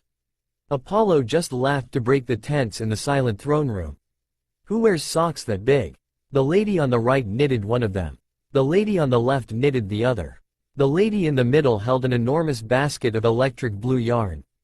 All 3 women looked ancient. They are ancient, shouted out the gods and goddesses. With pale faces wrinkled like fruit leather, silver hair tied back in white bandanas, bony arms sticking out of bleached cotton dresses. So why do they dress like that? Questioned Annabeth. I don't know, daughter, maybe to blend in, said Athena. Annabeth just nodded her head, agreeing with her mother. The creepy thing is that they were staring right at Percy and Naruto. Thals and Annabeth just looked murderous at both Percy and Naruto for not telling them, while the love goddess just smiled, feeling the love in the air coming from Thals and Annabeth. Talk about creepy, Naruto commented. Hey Grover, whatever Naruto was going to ask died in his throat. Hopeful, not literally, groaned Thals. The deities and half-bloods just nodded their heads in agreement. You okay, man? Percy asked when he saw Grover's face. They looked at Grover to see that all the color had drained out of him, that and his nose was twitching. Tell me, are they looking at you too? There, aren't they? Yeah, weird, huh? You think those socks would fit me? Asked Percy in a joking manner. This is no time for joking around, seaweed brain, yelled Annabeth. Not likely, Naruto replied, getting really freaked out. I don't think they would even fit the fattest priest. More like Gabe than anything else, thought Percy. Not funny, you two. Not funny at all, Grover whined. The satyr is right, came Athena's voice. Mother, the satyr has a name. He is called Grover Underwood, shouted out Annabeth. What is eating you? Naruto asked. Grover only pointed to the old ladies. The old lady in the middle took out a huge pair of scissors, gold and silver, long-bladed, like shears. They heard Grover catch his breath. Just like everyone in the throne room. "We're getting on the bus," he told them. "Come on." "What?" Percy said. "It's 1,000 degrees in there." "Didn't stop you from going inside a volcano," snapped Annabeth. Percy had the decency to blush and look down at his shoes. "You actually like the heat, Grover?" Naruto asked, complained. "No, he would not like the heat," said Annabeth and Percy. They blushed and looked away from each other. Aphrodite squealed and shouted out, "Love is in the air." The other gods and goddesses just out of place and struggled it off. "Come on." He pried open the door and climbed inside while the duo stayed back for a bit. "Are you stupid seaweed brain, kelphead?" shouted out Annabeth, Thalia. "When I get my hands on my boyfriend," threatened Thals but was cut off by Zeus. Across the road, the old ladies were still watching them. The middle one cut the yarn, which they could hear that snip across 4 lanes of traffic. "Well, they're as good as dead," Ares laughed. "Shut up," screeched Thals. She then shot a powerful lightning bolt at the war god. He dodged but didn't see the second lightning bolt until it was too late. Ares blacked out due to pain while the demigods and the other gods looked at Thals with widened eyes. Her 2 friends balled up the electric blue socks, leaving me wondering who they could possibly be for, probably for Bigfoot or the man in the moon. Naruto rolled his eyes and climbed into the bus. "Come on, let's go see Grover before he pisses himself." "Grover knows that it marks the end of a life," said Annabeth to the other demigods. While the demigods just nodded their heads.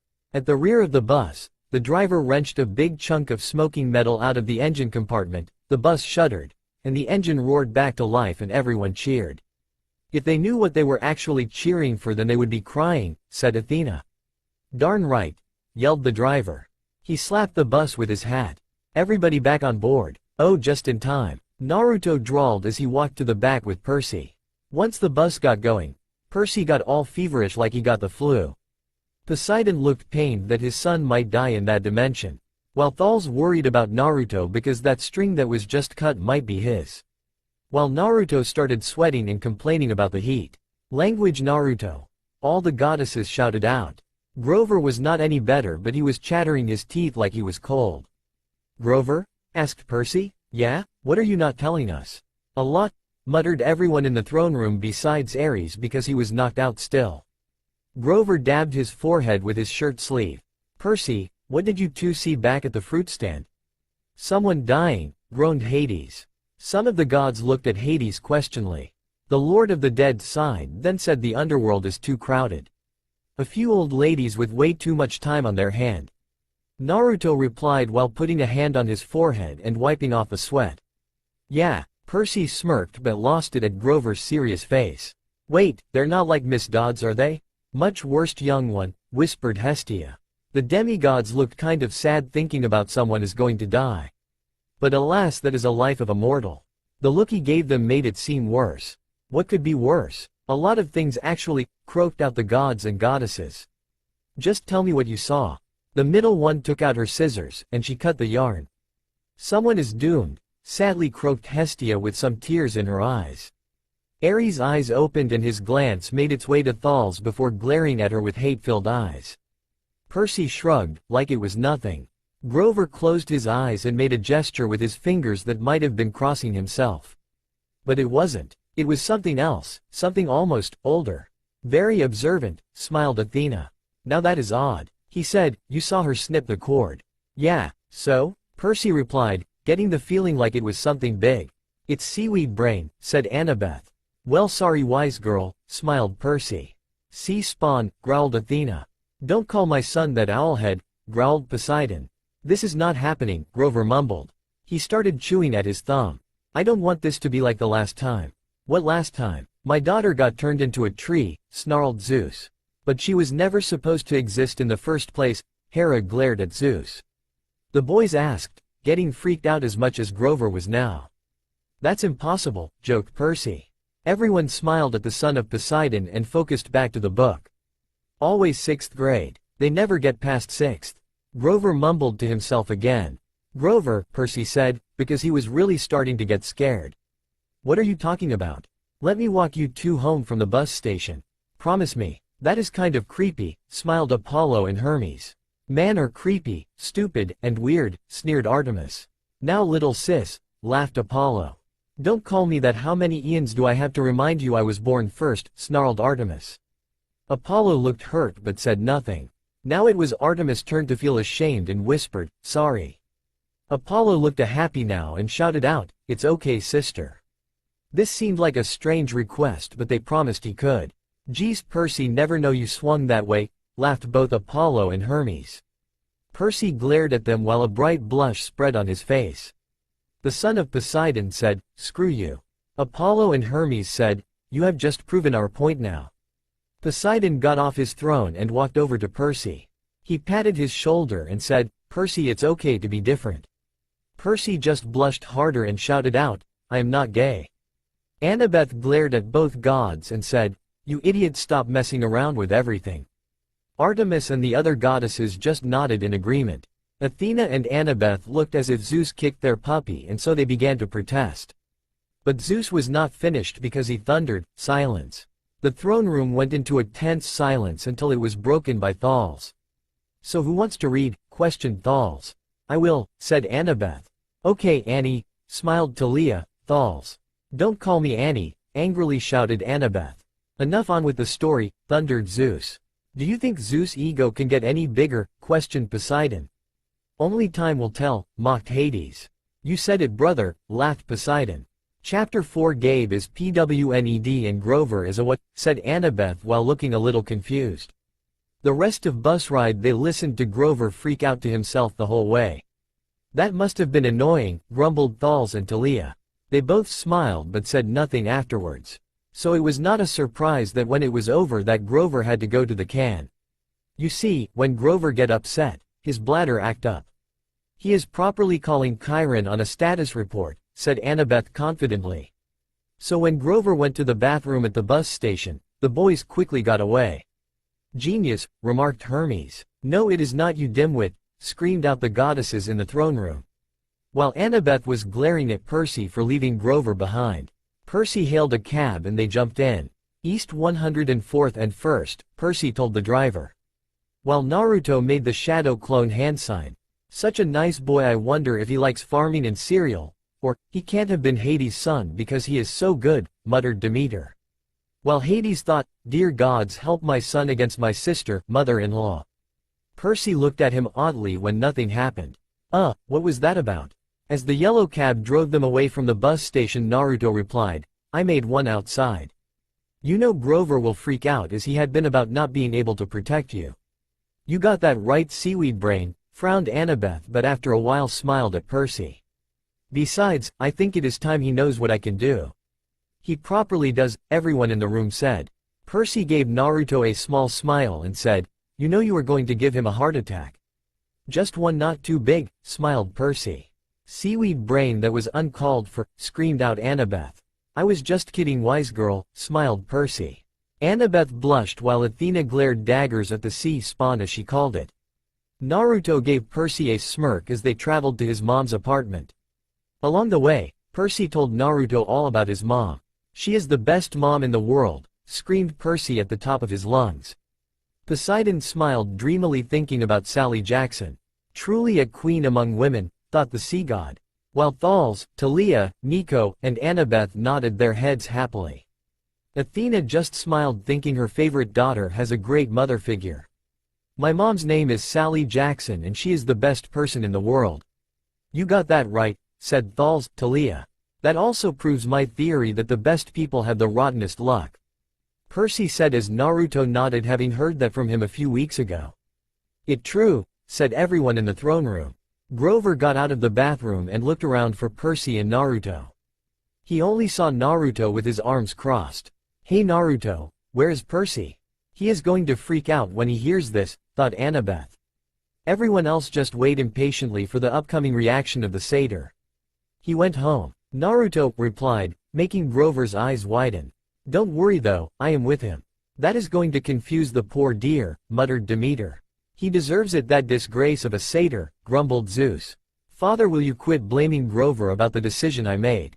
Cried out Thalia. Thales said nothing but nodded her head in agreement nonetheless. What? How can that be possible? You are right here. Grover freaked. Shadow clone, sang Thals. Grover, Mr. Brunner was right. Percy is not normal and in a sense, neither am I. You got that right, he is not normal, snorted out Thalos. Why? Questioned Percy. It's in the book Kelphead, smiled Thals. Naruto, explained, making Grover sweat under the blonde's gaze. Weird shit has been going on lately and it has been going on most of Percy's life. Me on the other hand, I think that stuff is a bit normal. You would think that Naruto, thought Thals. The thing with people trying to kill you. Naruto then looked around them to see that the bus station was completely empty, everyone had left a while ago. I know I am not normal because I have powers that normal humans don't have. You got that right, Captain Obvious, laughed Thals. The other demigods just smiled and wished some of their other friends came to read. Remember that, Grover, because that helped me protect Percy like you want. Grover is going to be grateful to you for helping keep Seaweed Brain alive, smiled Annabeth. Hey, I am not that bad, am I? Questioned Percy. Yeah, you are, Kelphead, said Thalia and Thals. Nico just smirked sadly but moved his mouth saying, you are on your own, man. He said nothing because you should never ever go against an argument with a woman. The end result is that you are going to lose badly. Naruto's form them faltered a bit before it went up in a hail of shadows flying into the nearby shadows. Grover had a look of pure shock on his face. No way. So he has figured it out then? Questioned the gods and goddesses. I believe so, replied Thals. The demigod duo made it to Percy's apartment and paid. Percy looked up at the apartment nervously and said, Naruto, are you sure want to come in? Smelly Gabe is a real jerk and he will not be any different to you. Naruto will be fine, but I can't say anything about Gabe, said Thals. Percy smiled but said nothing. Naruto smiled with a bit of annoyance. Yeah, Percy. You told me about your mom and all her history and I still can't figure why she is with this Gabe. He is so loyal and kind, thought Hestia. How the Hades can Hades be the father of this sweet young caring boy, demanded Demeter. Hades just glared at his sister, mother-in-law again. Don't worry, I won't anger him, much. Always be cunning, my son, fondly thought Hades. Uncle Hades, can I adopt Naruto please, begged Hermes. No, said Hades in an emotionless tone but on the inside was grinning like a madman. I am getting a bad feeling about this. Percy said as they entered the building, hoping his mom would be home from work. No, she was not, sadly thought Percy, thinking back on that fateful day. But decided to listen more to see if anything changed in this dimension. Instead, Smelly Gabe was in the living room, playing poker with his buddies. The television blared ESPN. Chips and beer cans were strewn all over the carpet. Nope, same old, angrily thought Percy. Wow, it is worse than I expected. At least I agree with him, smiled Percy. The gods and goddesses looked disgusted but said nothing. Naruto thought with a deadpanned expression. Hardly looking up, Gabe said around his cigar. So, you're home, who is your loser friend? He is not a loser, he is my son, in anger Hades thought. The other demigods thought the same thing and all of them became vocal about it. Like Thals thinking. Just wait until the girls back home hear about this, and started to giggle to herself. Or Nico thinking about, Gabe is going to pay for insulting his older brother. Percy frowned and angrily thought, how much of an asshole Gabe was. Next came Annabeth with strategies for making Gabe miserable in life. Then came time for Thalia with ways to violate, to describe some of the ways were not limited to getting his balls chopped off and getting chased by wildlife. Or even cutting off his manhood and choking him with it. Naruto, where's my mom? Percy replied shortly. Properly trying to support this ugly piece of shit, snarled out Hades, Poseidon, Artemis, and surprisingly Aphrodite. Working, he said. You got any cash? That made Percy rolled his eyes. What, no, welcome back. Good to see you. How has your life been the last 6 months? Figures. A great example of a disgusting male, sneered out Artemis. Percy just nodded his head in agreement. Percy noticed that Gabe had put on weight. He looked like a tuskless walrus in thrift store clothes. Wow, that is so him, whispered Percy, then he smiled. He had about 3 hairs on his head, all combed over his bald scalp, as if that made him handsome or something. Ah, my eyes and ears, it burns, thought all individuals in the throne room. After a little while, so they can calm down, form the traumatic event. Aphrodite shouted out, Even I couldn't even possible make him presentable for the girls to be interested in. So you wouldn't date him? Questioned out Artemis. No way in Hades would I touch him, not even if he was the last male on earth, said a horror-filled voice of the love goddesses. The other goddesses just nodded their heads in agreement wholeheartedly.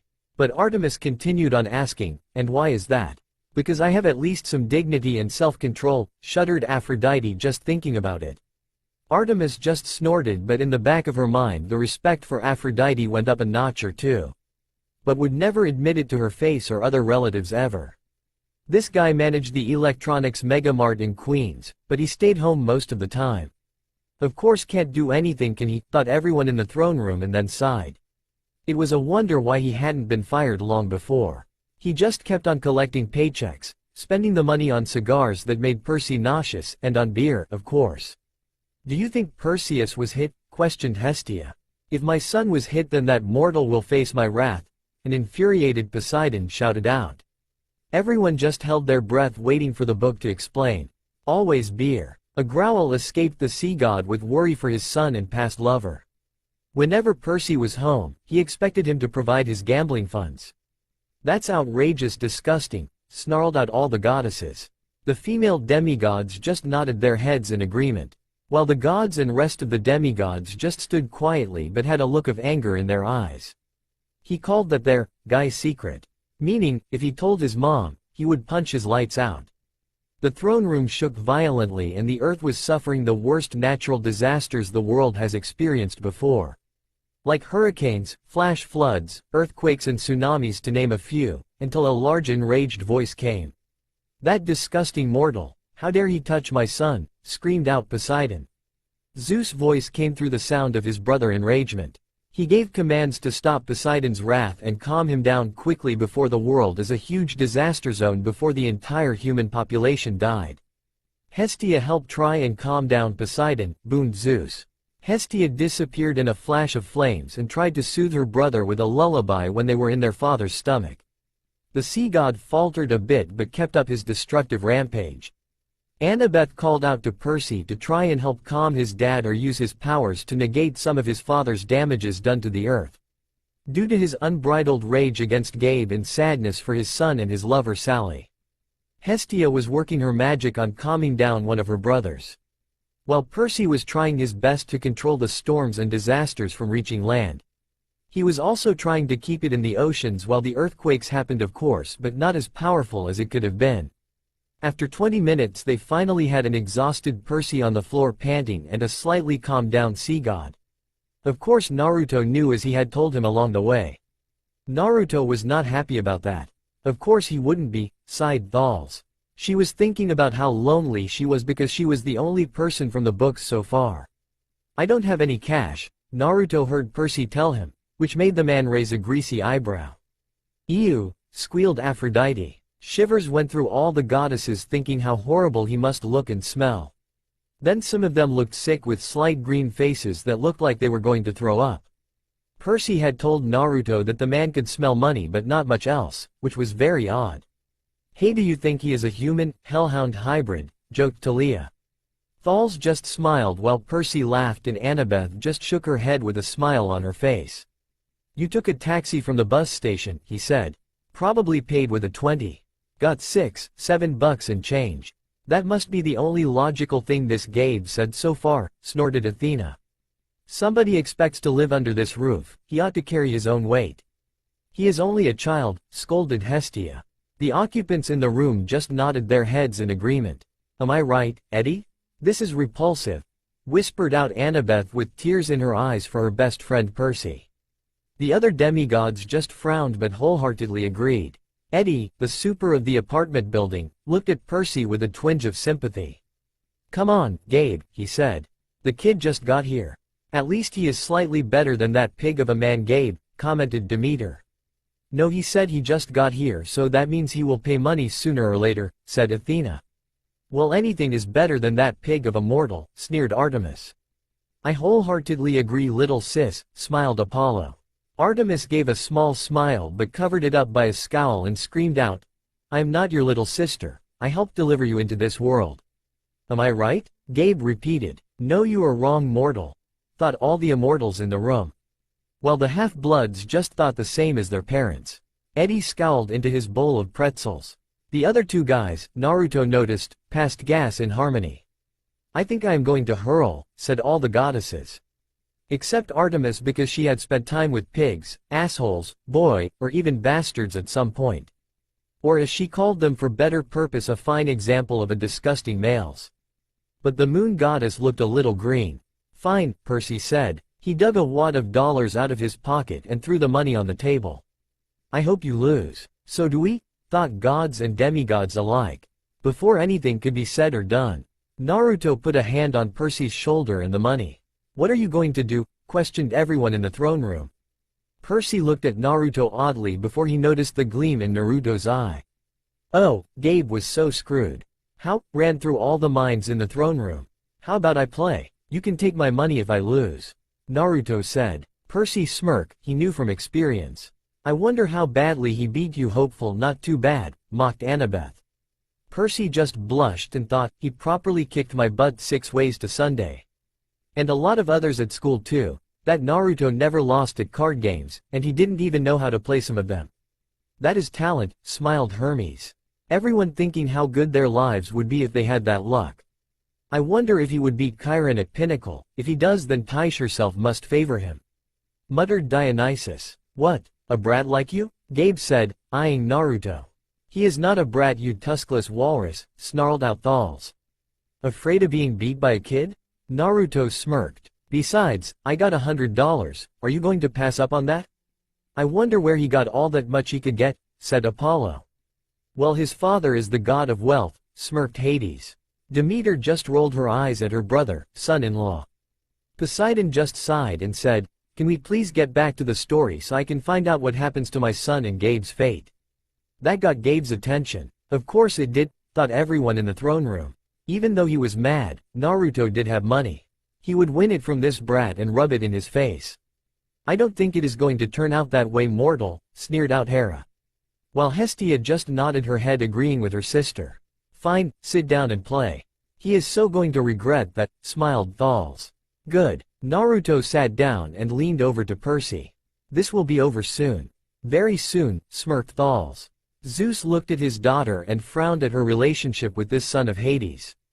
You should get settled in, it is your place after all. Oh, how I wish I had a son like that, all the goddesses said except Artemis. She often thought about have a child but brushed it off because her hunters, especially Zoe, she considered her children. As the game began, Percy nodded and left. He hoped Gabe would so lose to Naruto. Well, do you think he would lose to a walking beer can, mocked Thals. Annabeth and Thalia just smiled and high-fived Thals. Annabeth on the right and Thalia on the left hand. Thalia just thought her book-self was awesome and couldn't wait for her appearance. He slammed the door to his room, which really wasn't his room. It's not, threatened in anger Poseidon. During school months, it was Gabe's study. What in God's name does he study? Shouted out everyone in the throne room. Then they looked at Percy for an answer to their question. Percy just struggled and said, nothing, absolute nothing. All the people in the room just chuckled and began to listen to Annabeth read. The man didn't study anything in there except old car magazines, but Gabe loved shoving Percy's stuff in the closet. Of course he acted like an overgrown bully, angrily snapped Hestia. The Council of Gods just nodded their heads in agreement surprisingly, while Hera gave a small smile thinking they're becoming a big happy family finally. Leaving his muddy boots on my windowsill, and doing his best to make the place smell like his nasty cologne and cigars and stale beer. If he also hits Sally, then heads are going to roll. Ancient rules be damned, dangerous, thought Poseidon. Percy dropped his suitcase on the bed. Home sweet home. Oh joy. As he thought about other stuff, he didn't know how much time had passed. Properly only 2 hours or so, said Hades. Why would that be? Questioned Demeter. Because women poker games should on average only last that long, smirked Hades. Oh, muttered Demeter while she blushing madly. The rest of the occupants just snickered and giggled softly. He walked to his door in time to hear 2 things. Gabe's crying out, "Aw, sweet music to my ears," smiled Percy. Which he knew from experience that it was the cry of a loser. He is a loser, shouted everyone in the throne room. And his mom calling him, "Aw, Sally," dreamily thought Poseidon. It seemed that she was home now. Which is good, smiled Hera, thinking about how good of relationship a mother and son shared. How she wished she could share a relationship like Sally and Percy shared. Hera was a little saddened because her sons didn't treat her like a mother. For one, Ares was not loving because he loves bloodshed and also a god of war. But Hephaestus was the closest she would properly ever come close to that relationship, but she blew it up big time. She'd throw her son Hephaestus from Olympus when he was a baby when she thought he was imperfect. But as an apologue she made Aphrodite marry him. Worst mistake of the century. She truly loves Hephaestus as a son and deep down she wants to apologize for all the horrible things she had done to him. I think this day just got better. She opened the door and looked at Percy with a smile on her face. "Oh, Percy. Ah, how sweet," squealed Aphrodite. She hugged him tightly. "I can't believe it. You've grown since Christmas. Now that is a caring mother," snarled Hephaestus, looking at Hera in a longing sort of way. But looked back to the book and remained silent. "Thanks, Mom," Percy said. Her red, white and blue Sweet on America uniform smelled like the best things in the world. Chocolate, licorice, and all the other stuff she sold at the candy shop in Grand Central. Candy, thought all the demigods. She'd brought him a huge bag of free samples, the way she always did when he came home. "You're lucky, man," laughed Apollo and Hermes. Artemis just glared at them both, her twin and half-brother. "So who is your friend out there beating everyone at poker?" "My son," smiled Hades. "Oh, that is Naruto Uzumaki. He is a good friend from school," Percy replied. "Good to know you have a friend." "It sure is," smiled the females in the room while the males just nodded their heads. Sally Jackson said softly as she hugged him again. "Mama boy," leered Ares. Hera just glared at Ares with disappointment. Hera sneered. "Ares, you still live with your parents, so I wouldn't talk if I was you." "Yes, madam," gulped Ares.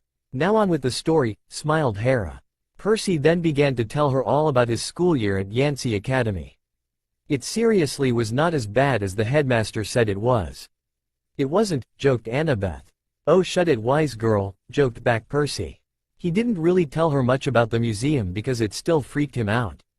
"I still remember it sometimes because it stands for the beginning of my demigod life," stated Percy. "It's okay, seaweed brain," smiled Annabeth while had a small blush on her pretty face. "I know, wise girl," blushed Percy. "Oh, will you two quit will the lovey-dovey stuff?" leered Ares. Aphrodite snapped at him, screeching out, "No, keep on going, dears, don't listen to Ares." While Poseidon, Athena glared at each other, thinking it's her fault that their son, daughter are falling in love with each other. Hestia just coughed to get everyone's attention and suggested that we finish reading. "Did something scare you?" "Yep, some dangerous monsters," smiled Nico. "That is the normal life of a demigod," laughed Percy with a smile on his face. "No, Mom," Percy lied. "Don't lie to your mother," snapped Hera. "Sorry," replied Percy. Zeus coughed and questioned, "Could we please continue, wife?" Hera just nodded her head and now glared at Zeus, thinking about how unfaithful he is. "But whatever happened seemed to revolve around both me and Naruto," he said, making her eyes widen. "She knows," whispered the gods. Some were giving Poseidon a small glare for giving their secret away. But Poseidon waved his hand and said, "Clear-sighted mortal. So, Percy found a friend like himself." Everyone smiled because it is good to have friends to back you up if you get into trouble. "That is good because if he ever got to that world, he would really need a friend." "That is right," smiled the demigods. Mrs. Jackson thought to herself. From the other room, Gabe yelled, "Hey, Sally. How about some bean dip, huh?" "Figures, even if he is beaten, he is still a jerk." "Yep," said everyone. Percy thought while grinding his teeth. Like everyone the throne room was doing right now. "Oh, never mind. Your brat of a friend got it for us," came Gabe's voice again. "Thanks, Naruto," thought Percy. Percy gave a weak smile when he heard that. "I so owe you for this, Naruto." "I have a surprise for you," Sally said. "Oh, I love surprises," said Hermes, Apollo, and Aphrodite. "We're going to the beach." Percy's eyes widened. "Montauk?" Poseidon smiled dreamily and sighed. 3 nights, same cabin. "When?" She smiled. "As soon as I get change." He couldn't believe it. They hadn't been to Montauk the last 2 summers, because Gabe said there wasn't enough money. "Yeah, because he drinks or loses it all anyways," sneered the females. He then looked at her hopeful and said, "Can Naruto come too?" Ah, how sweet, smiled Aphrodite. Percy just blushed because he realizes how Aphrodite looks like Annabeth. He can pay, I am sure, after the beating he gave Gabe. Properly kicked his ass good, smirked Thals. Percy smiled at her and nodded his head, hoping that he did. She laughed and nodded her head. I don't see the problem with that. Wow, she is so nice. Hey Uncle P, you pick good women, shouted out Hermes and Apollo. While the others besides Zeus, because he is too proud, nodded their heads in agreement. With that they left his room and walked out to see a steaming Gabe and a smirking Naruto. Oh, he just got owned, laughed Percy, Hermes, and Apollo. The others in the throne room just rolled their eyes but smiled at Percy. Gabe's friends were looking at Naruto like he was the poker god. Well, he is a half-god, said Hades. Gabe looked at them and regained his composure and said, you were in there a long time. So, screamed the females in the room. Apollo put his hands up and said, now ladies. The females just glared at the sun god and screamed back to shut up. Oh, we were just talking about the trip. Sally said happily. He will properly try and deny you from going, spat Artemis. You are right, said Percy. Gabe's eyes got small. Just like his brain properly, smiled Athena. No owlhead, he doesn't have a brain to begin with, came Poseidon. Who asked you, fish face, hotly said Athena. Aphrodite just grinned and began to watch the show unfold. The trip? You mean you were serious about that? No, they weren't, they were planning on staying at home all summer for your enjoyment, snarled Artemis. Percy smiled gratefully at her and the goddess just nodded her head back. Apollo looked at the two questionable but said nothing. I knew it, Percy muttered. He won't let us go. He better, threatened Poseidon. Of course he will, his mom said evenly. Your stepfather is just worried about money. Yeah, money that is yours and Percy's, said Poseidon. The demigods in the room nodded their heads in agreement. That's all. Besides, she added, Gabriel won't have to settle for bean dip. I'll make him enough. 7-layer dip for the whole weekend. This is making me a little hungry, said Ares. Apollo and Hermes nodded their heads agreeing with their half-brother. Guacamole. Sour cream. The works. Ah, bribery, fondly said Hermes. Gabe softened a bit. So this money for your trip, it comes out of your clothes budget. No, not the cloths, screamed out Aphrodite while whimpering a little.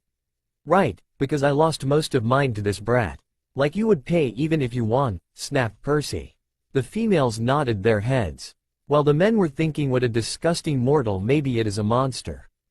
The fat man said while jutting his pudgy finger at Naruto, who had an innocent look on his face. Yes, always look innocent, smiled Hermes. The others in the throne room just chuckled at Hermes' antics. Yes, honey, Sally said. And you won't take my car anywhere but there and back. Maybe a little detour, innocently said Percy while the other demigods just grinned. We'll be very careful. Yeah, right, gonna blow it up just to see this mortal's reaction, snorted Zeus. Gabe scratched his double chin. Ew, that's so disgusting, thought the goddesses and demigoddesses.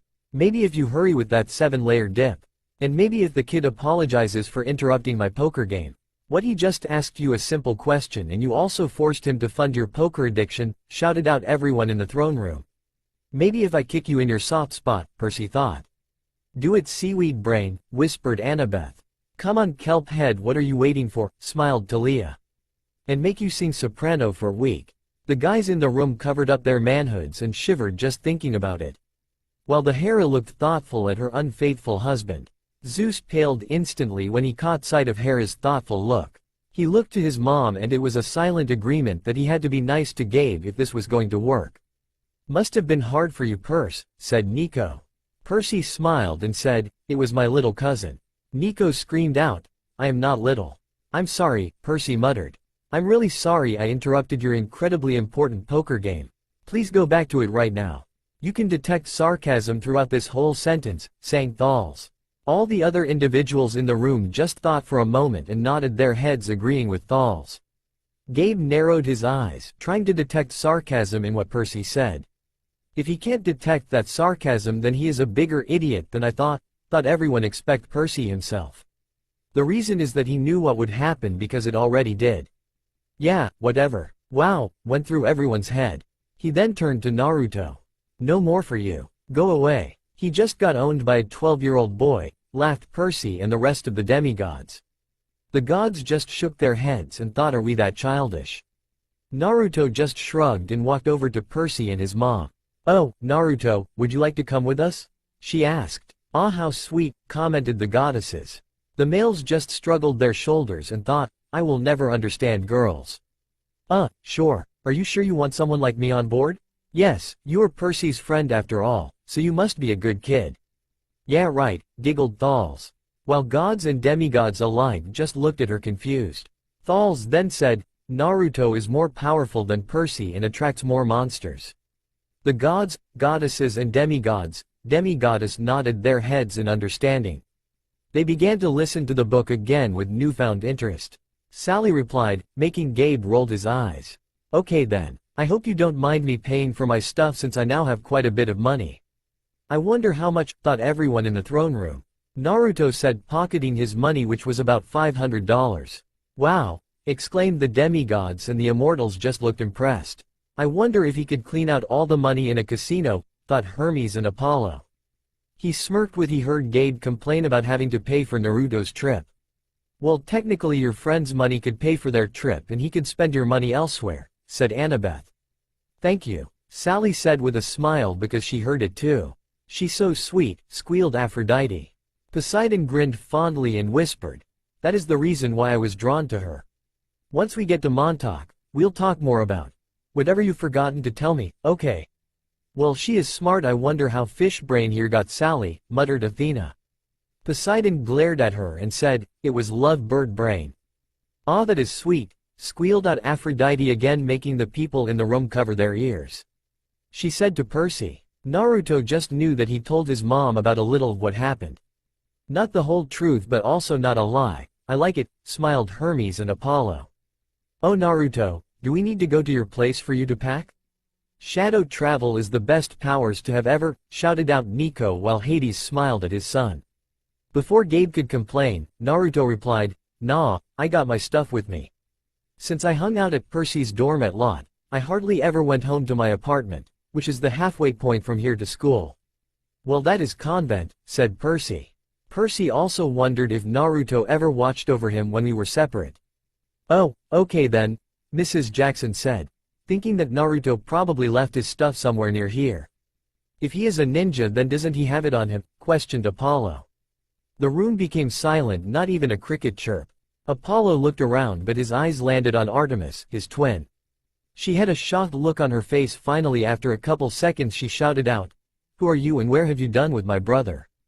Apollo just stuck out his tongue out at her. Hermes whispered to the demigods and said, watch this in 3, 2, 1, and 0. The retaliation of an anger Artemis was a sharp silver arrow to her brother's face. The room was silent for a moment, then laughter filled the once silent room. After the gods and demigods alike calmed down, Thals said, oh, and to answer your question, Apollo, he would have his stuff in the form of storage seals. She then gave Percy a smile and went to make the dip for the fat dip. An hour later, they were all ready to go. Get out of there and leave that horrible mortal, Sally, shouted Poseidon and all of the other goddesses. Athena scowled, thinking how she agreed with her rival, but shrugged her shoulders because when you are talking about Gabe, even the bitterest rivals can get along. Naruto had a backpack on now and Sally wondered where it had come from. Seals, fondly smiled Thals while the others in the room looked at her questionable but said nothing. Percy just smiled, if only you knew Mom. Gabe watched as Naruto and Percy put all the bags in the car. The ugly man groaned about losing his wife's cooking and then his car all weekend, which, unlike him, was cool. Very, said Percy, but thought back on the fate of the poor Camaro. Stupid bullman, thought Percy. It was a 78 Camaro. Not a scratch on this car, brain boy, poker brat, he warned them as they loaded the last bag. Not one little scratch. Naruto just gave him a saluted as the fat man lumbered back in the apartment. Suddenly a rainbow appeared in the throne room and a voice came through. It was Iris, goddess of rainbows and minor goddess of messengers to the gods. My lords and ladies, Iris said. What do you want, Iris? Questioned the Olympians. Well, it is about the story you are currently reading, answered Iris. Well, come on then, what is it? Boomed Zeus, growing impatient. Well, in the battles in the series will be shown in the rainbow like a movie as the book is being read. It will also be in the person's mind who reading the book, so they are not complaining if they are reading Aries cough. The gods nodded their heads and said, "Thank you Iris for the message." Iris said, "You're welcome my lords and ladies," and the rainbow disappeared just as it had appeared. He knew that Gabe really pissed Percy off, and he now understood why. "Anyone would if they had a nose and half of a brain," muttered Athena. The others in the room smirked how funny Athena can be and how she is right as always. He was getting pissed at this guy as well. "Kick his ass Naruto," shouted everyone in the throne room with a smile on their faces. He then said Percy make that odd gesture that Grover did on the bus, and whatever he did worked, because as soon smelly Gabe was in the doorway, the screen door slammed shut and probably sent the man flying. "Good job kid," laughed Hermes and Apollo, smiling at Percy. Percy blushed when Annabeth grabbed his hand. Athena glared at the son of Poseidon with fury, and it looked like she wanted to throw a dagger or a sharp pointy objects at her rival's son. Athena thought, how dare that spawn of Poseidon bewitch my favorite daughter into liking him. The two boys quickly got in the car and Percy told his mom to step on it as they didn't want to feel Gabe's wrath. Percy flinched thinking about how his mom would Gabe gone through with that pig. After a bit, Naruto could not help but laugh at what he was happened. Though, that weird gesture Percy used had energy similar to chakra. "Wait, what is chakra anyways?" shouted out Apollo. "Chakra is a mixture of spiritual and physical energies within the body and can do amazing feats that would likely be impossible for anyone else," said Thales. Athena and Annabeth looked interested but remained silent for the time being because she would have to talk to Thales, or better yet Naruto, when he comes here. Odd. Once they got there, Naruto smiled as he loved places like this. They set their stuff in the cabin that they got and messed around till it was dark out. "No, you have to party," exclaimed Apollo and Hermes. "You do realize that is a party in their eyes at that age, idiot," snapped Artemis. "Oh relax sis, I was just kidding," smiled Apollo. Artemis just glared coldly at her twin but said nothing. They were currently sitting around a small fire, roasting hot dogs and marshmallows. "Oh, I love marshmallows," said Percy. Nico and Thalia just nodded their heads in agreement with their cousin. Annabeth just rolled her eyes but thought, "Marshmallows are good. Mom, what was my father like?" "Ah, he wants to learn about his real father," squealed Aphrodite. Ares just groaned while Aphrodite just glared at in which he paled. Percy asked with some courage. "He was kind, Percy," she said. "Tall, handsome, and powerful. But gentle, too. You have his black hair, you know, and his green eyes." "He really does," said everyone once everyone had a closer look at Percy and Poseidon. Poseidon smiled proudly at his son and Percy smiled back. She fished a blue jelly bean out of her candy bag. "I wish he could see you, Percy. He would be so proud." "I am, and I also wish I could see our children, and we are always proud of our children no matter what," Poseidon said. Everyone else nodded their heads in agreement in what the sea god said. Percy looked a little sad at that. Naruto thought that the kid was thinking about how his father would be proud of him with all that happened. "Little Ms. Drama Queen happened," scowled Poseidon while pointing to Zeus. Zeus' face became bright red in anger and was about to yell at his brother when Hera slapped him. She smiled sweetly and said, "Honey, enough, we are going to read this last chapter." Zeus looked a little scared and could only nod his head unless he wants to taste his wife's wrath later. "How old was I?" Percy asked. "I mean, when he left?" "As soon as you were born," sadly said Poseidon. Percy just grinned at his dad but turned his attention to the book again. She watched the flames. "He was only with me for one summer, Percy. Right here at this beach, this cabin. But, he knew me as a baby." "No, honey. He knew I was expecting a baby, but he never saw you. He had to leave before you were born," she said, and then looked to Naruto, who had been silent for the conversation. "Naruto, what are your parents like?" "Alive and well," smiled Thales. Naruto chuckled a bit, but it was hollow. "I am an orphan. I never really knew my parents. But I was given some stuff of my father's. He had a journal that described my mom to be a fiery and tomboyish redhead. She loved pranks as much as I do." "Do you think she is my child, or that Hades has good taste in women?" fondly said Hermes. While Apollo just nodded at his half-brother's words. "And she was also a very caring person. I was told she died in childbirth." "That is sad, a good woman dying in childbirth without getting to know their son," said Hera and surprisingly Artemis. Now I heard that my dad was the best fighter around and an all-around nice guy. Who are you and what happened to my heartless brother? Scowled Demeter with a hint of amusement. Hades just rolled his eyes but grinned. Though if what I read is right, my mom wore the pants in that relationship. Ha ha ha, Hades being a pussy, laughed the gods and goddesses expect Hades, who was blushing while cursing at his family. The demigods just looked at Hades in shock and disbelief. Artemis also smiled and thought she would be a great huntress. That made Percy chuckle a bit and his mom had a big smile on her face. I am sorry about that, Sally said. Who is taking care of you? No one, because he is a badass, smirked Apollo and Hermes. Thales just shook her head and laughed. Thales said, well, he does live with his dad and also camp Half-Blood in the summer. All the gods and goddesses glanced envious at Hades but said nothing. Don't be. My grandfather was taking care of my before he died. Wait a minute, I thought Naruto got raised by himself, said Apollo. Naruto said, not wanting to tell them that he was killed. But I have been doing pretty well on my own anyway. Like a badass, smiled Thales. While Zeus looked shocked at his daughter and Thalia just looked awestruck. Then Naruto had a sad look. He didn't know if his mom even wanted him around. Of course she did, said Aphrodite. Everyone looked confused but Aphrodite said, it was just a feeling. The others in the throne room just went back to reading while Aphrodite just thought on what these feelings were. He didn't think he could handle being alone like Naruto. Are you going to send me away again? She hessed. I am afraid, said all the goddesses. Percy asked her, to another boarding school? She pulled a marshmallow from the fire. I don't know, honey. She is so caring, said Hephaestus while glancing at his mother. Hera had the decency to lower her head down in shame for the stuff she did to Hephaestus all those eons ago. Her voice was heavy. I think we'll have to do something. Because you don't want me around?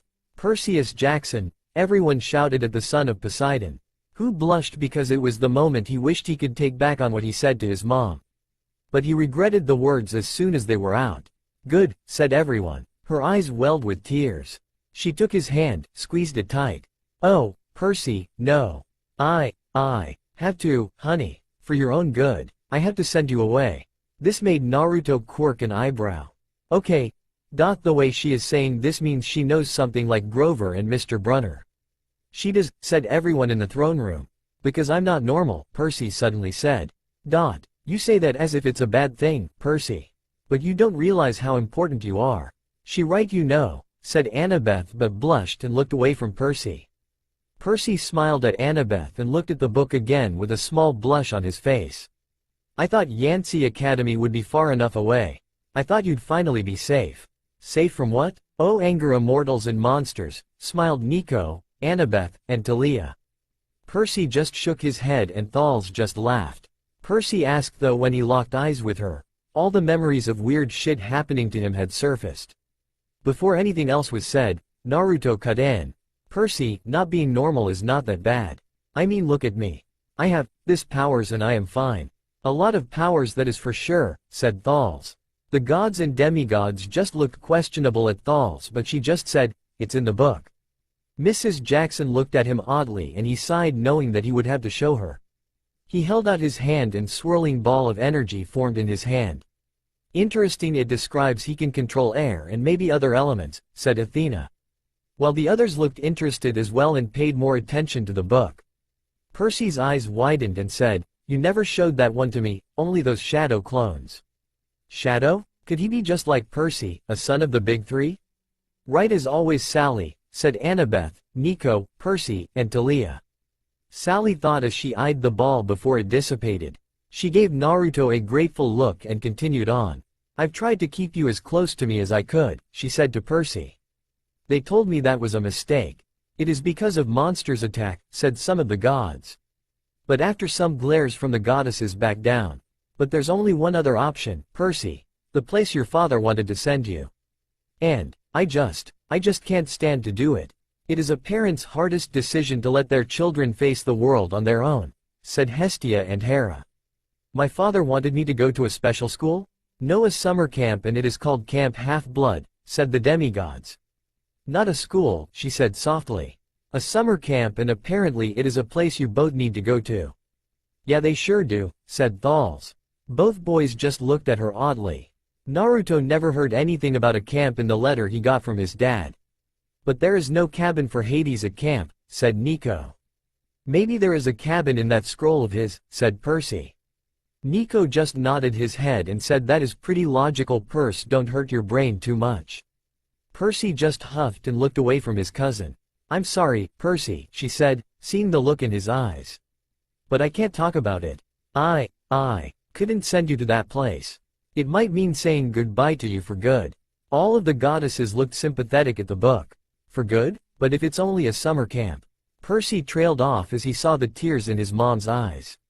A woman's second most powerful weapon, said all of the gods and male demigods. The goddesses and demi-goddesses just smiled. It was storming out, but both boys were sound asleep and they were having the same exact dream. That is kind of creepy, laughed Percy, Nico, and Thalia. It was storming on the beach, and 3 beautiful animals, a white horse. Poseidon, said the gods and goddesses, and Poseidon smirked. A golden eagle. Oh great mama's boy or drama queen, Lord Zeus, said Hades and Poseidon. While the other gods and goddesses besides Zeus laughed. And pitch black raven. Hades, said the gods and goddesses, and Hades smiled. We're trying to kill each other at the edge of the surf. Well, the raven was not doing much. It just hovered in midair, watching the two fight, and only with a mild look of interest. Of course it would attack at certain times. The eagle swooped down and slashed the horse's muzzle with its huge talons. The horse reared up and kicked at the eagle's wings. The raven then decided to claw at the eagle a bit before doing the same to the horse. Staying neutral, Hades, said the gods and goddess. As they fought, the ground rumbled, and a monstrous voice chuckled somewhere beneath the earth, goading the animals to fight harder. Kronos, shuddered the immortals in the room, and the light in the room dimmed slightly. The other gods and goddesses just glanced at Zeus. But they saw Zeus slumped in his throne and closed his blue eyes before sighing. Percy and Naruto ran toward them, knowing they had to stop them from killing each other, but the problem was that they were running in slow motion. Stupid powers, said Percy and the other demigods. They knew they would be too late. They saw the eagle dive down, its beak aimed at the horse's wide eyes, while the raven decided to help out its flying companion. Oh Uncle Poseidon, you just got double-teamed, said Apollo. Poseidon waved his hand and splashed Apollo's face with 10 gallons of Arctic water. The two boys had enough and screamed, no. Thankfully it was just a dream, and they woke up with a start like it was a nightmare. Sometimes dreams are nightmares, said Athena. Annabeth just nodded her head, agreeing with her mother. Outside, it really was storming. No duh, Zeus is having a fight with his brothers, said all of the goddesses. The kind of storm that cracks trees and blows down houses. Wow, strong storm, that means Zeus is really pissed off for his everyday self, remarked Poseidon and Hades. Zeus glared at them and said, I am going to kill you someday. The brothers laughed and said, we love you too, brother. Zeus bellowed out, silence. There was no horse, eagle, or raven on the beach, just lightning making false daylight, and 20-foot waves pounding the dunes like artillery. Now Poseidon is furious. What is going on? A war? Questioned the gods. Athena thought about how her father and her uncles could be furious about to start a war about. Though everyone once in a while they saw that the lightning was covered in black fire, or sometimes they also saw steaming hot water fly up into the sky, but it was a sickly black color. Geez, Dad and Uncle P and Uncle H, are you at war with Dad? Questioned Apollo and Hermes. Ares also wanted to know because he absolutely loved war because he is a war god. This shit never happens. With the next thunderclap, Percy's mom awoke. She sat up, eyes wide, and said, hurricane. Percy knew that was crazy. Long Island never sees hurricanes this early in the summer. Uncle P, how could you forget about the time of the year, mocked said Apollo. Poseidon waved his hand again and another 10 gallons of Arctic water splashed on his face. But the ocean seemed to have forgotten. Why Uncle P, why? Wailed Hermes and Apollo. Artemis snapped at the two immature gods, saying, will you two shut up for 2 minutes? There was a silence in the throne room for 2 minutes, and Artemis asked the question on what they were doing. Hermes and Apollo said, victorious. We win, sis. We have stayed silent for 2 whole long terrible minutes. Artemis felt the need to bang her head on her throne while saying, stupid, stupid, stupid over and over again. Over the roar of the wind, he heard a distant bellow, an angry, tortured sound that made his hair stand on end. Wonder what monster that has thought all the gods and goddesses. Then a much closer noise, like mallets in the sand. A desperate voice. Someone yelling. Pounding on our cabin door. Hopeful it is a monster so we can have some action, shouted out Ares. The gods and goddesses just shook their heads and sighed at the antics of the war god. Mrs. Jackson sprang out of bed in her nightgown and threw open the lock. Grover stood framed in the doorway against a backdrop of pouring rain. Properly gave Sally a heart attack, said Annabeth. While Thalia and Nico agreed with Annabeth because Rule 1 is never oppose Annabeth's logic. The reason is that you will most definitely lose. But Percy gets it because he lets Annabeth come up with the plan. But he wasn't exactly Grover. Properly in his true form with hooves and horns in all its glory, smiled Thals. Searching all night, he gasped.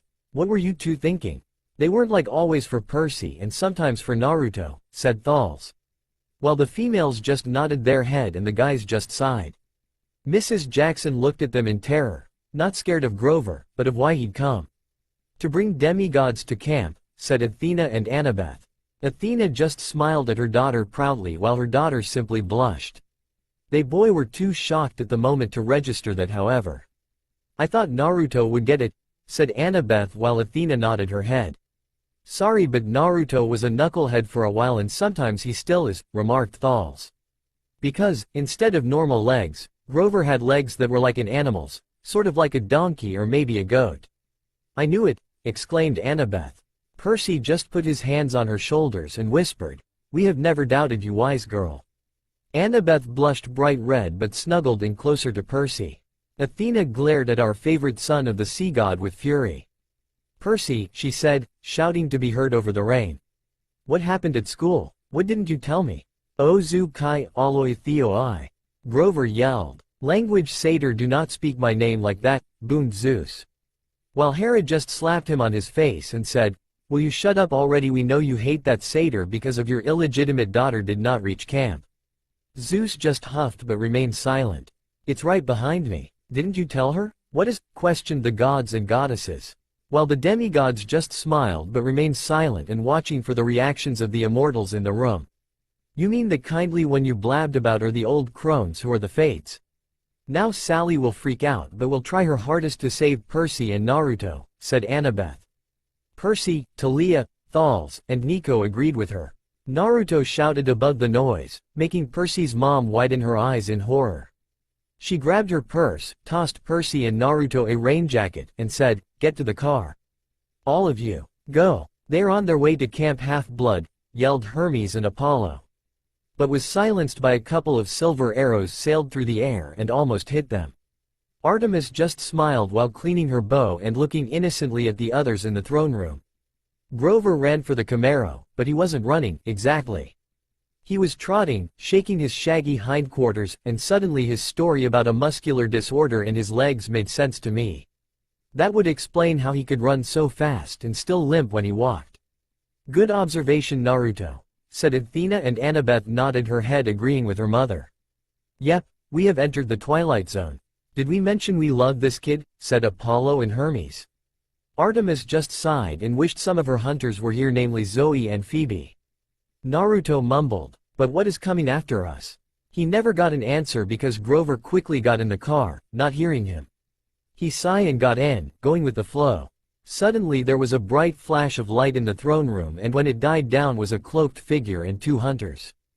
That's all for now. If you want to see next part, then please like this video and subscribe my channel. Thank you.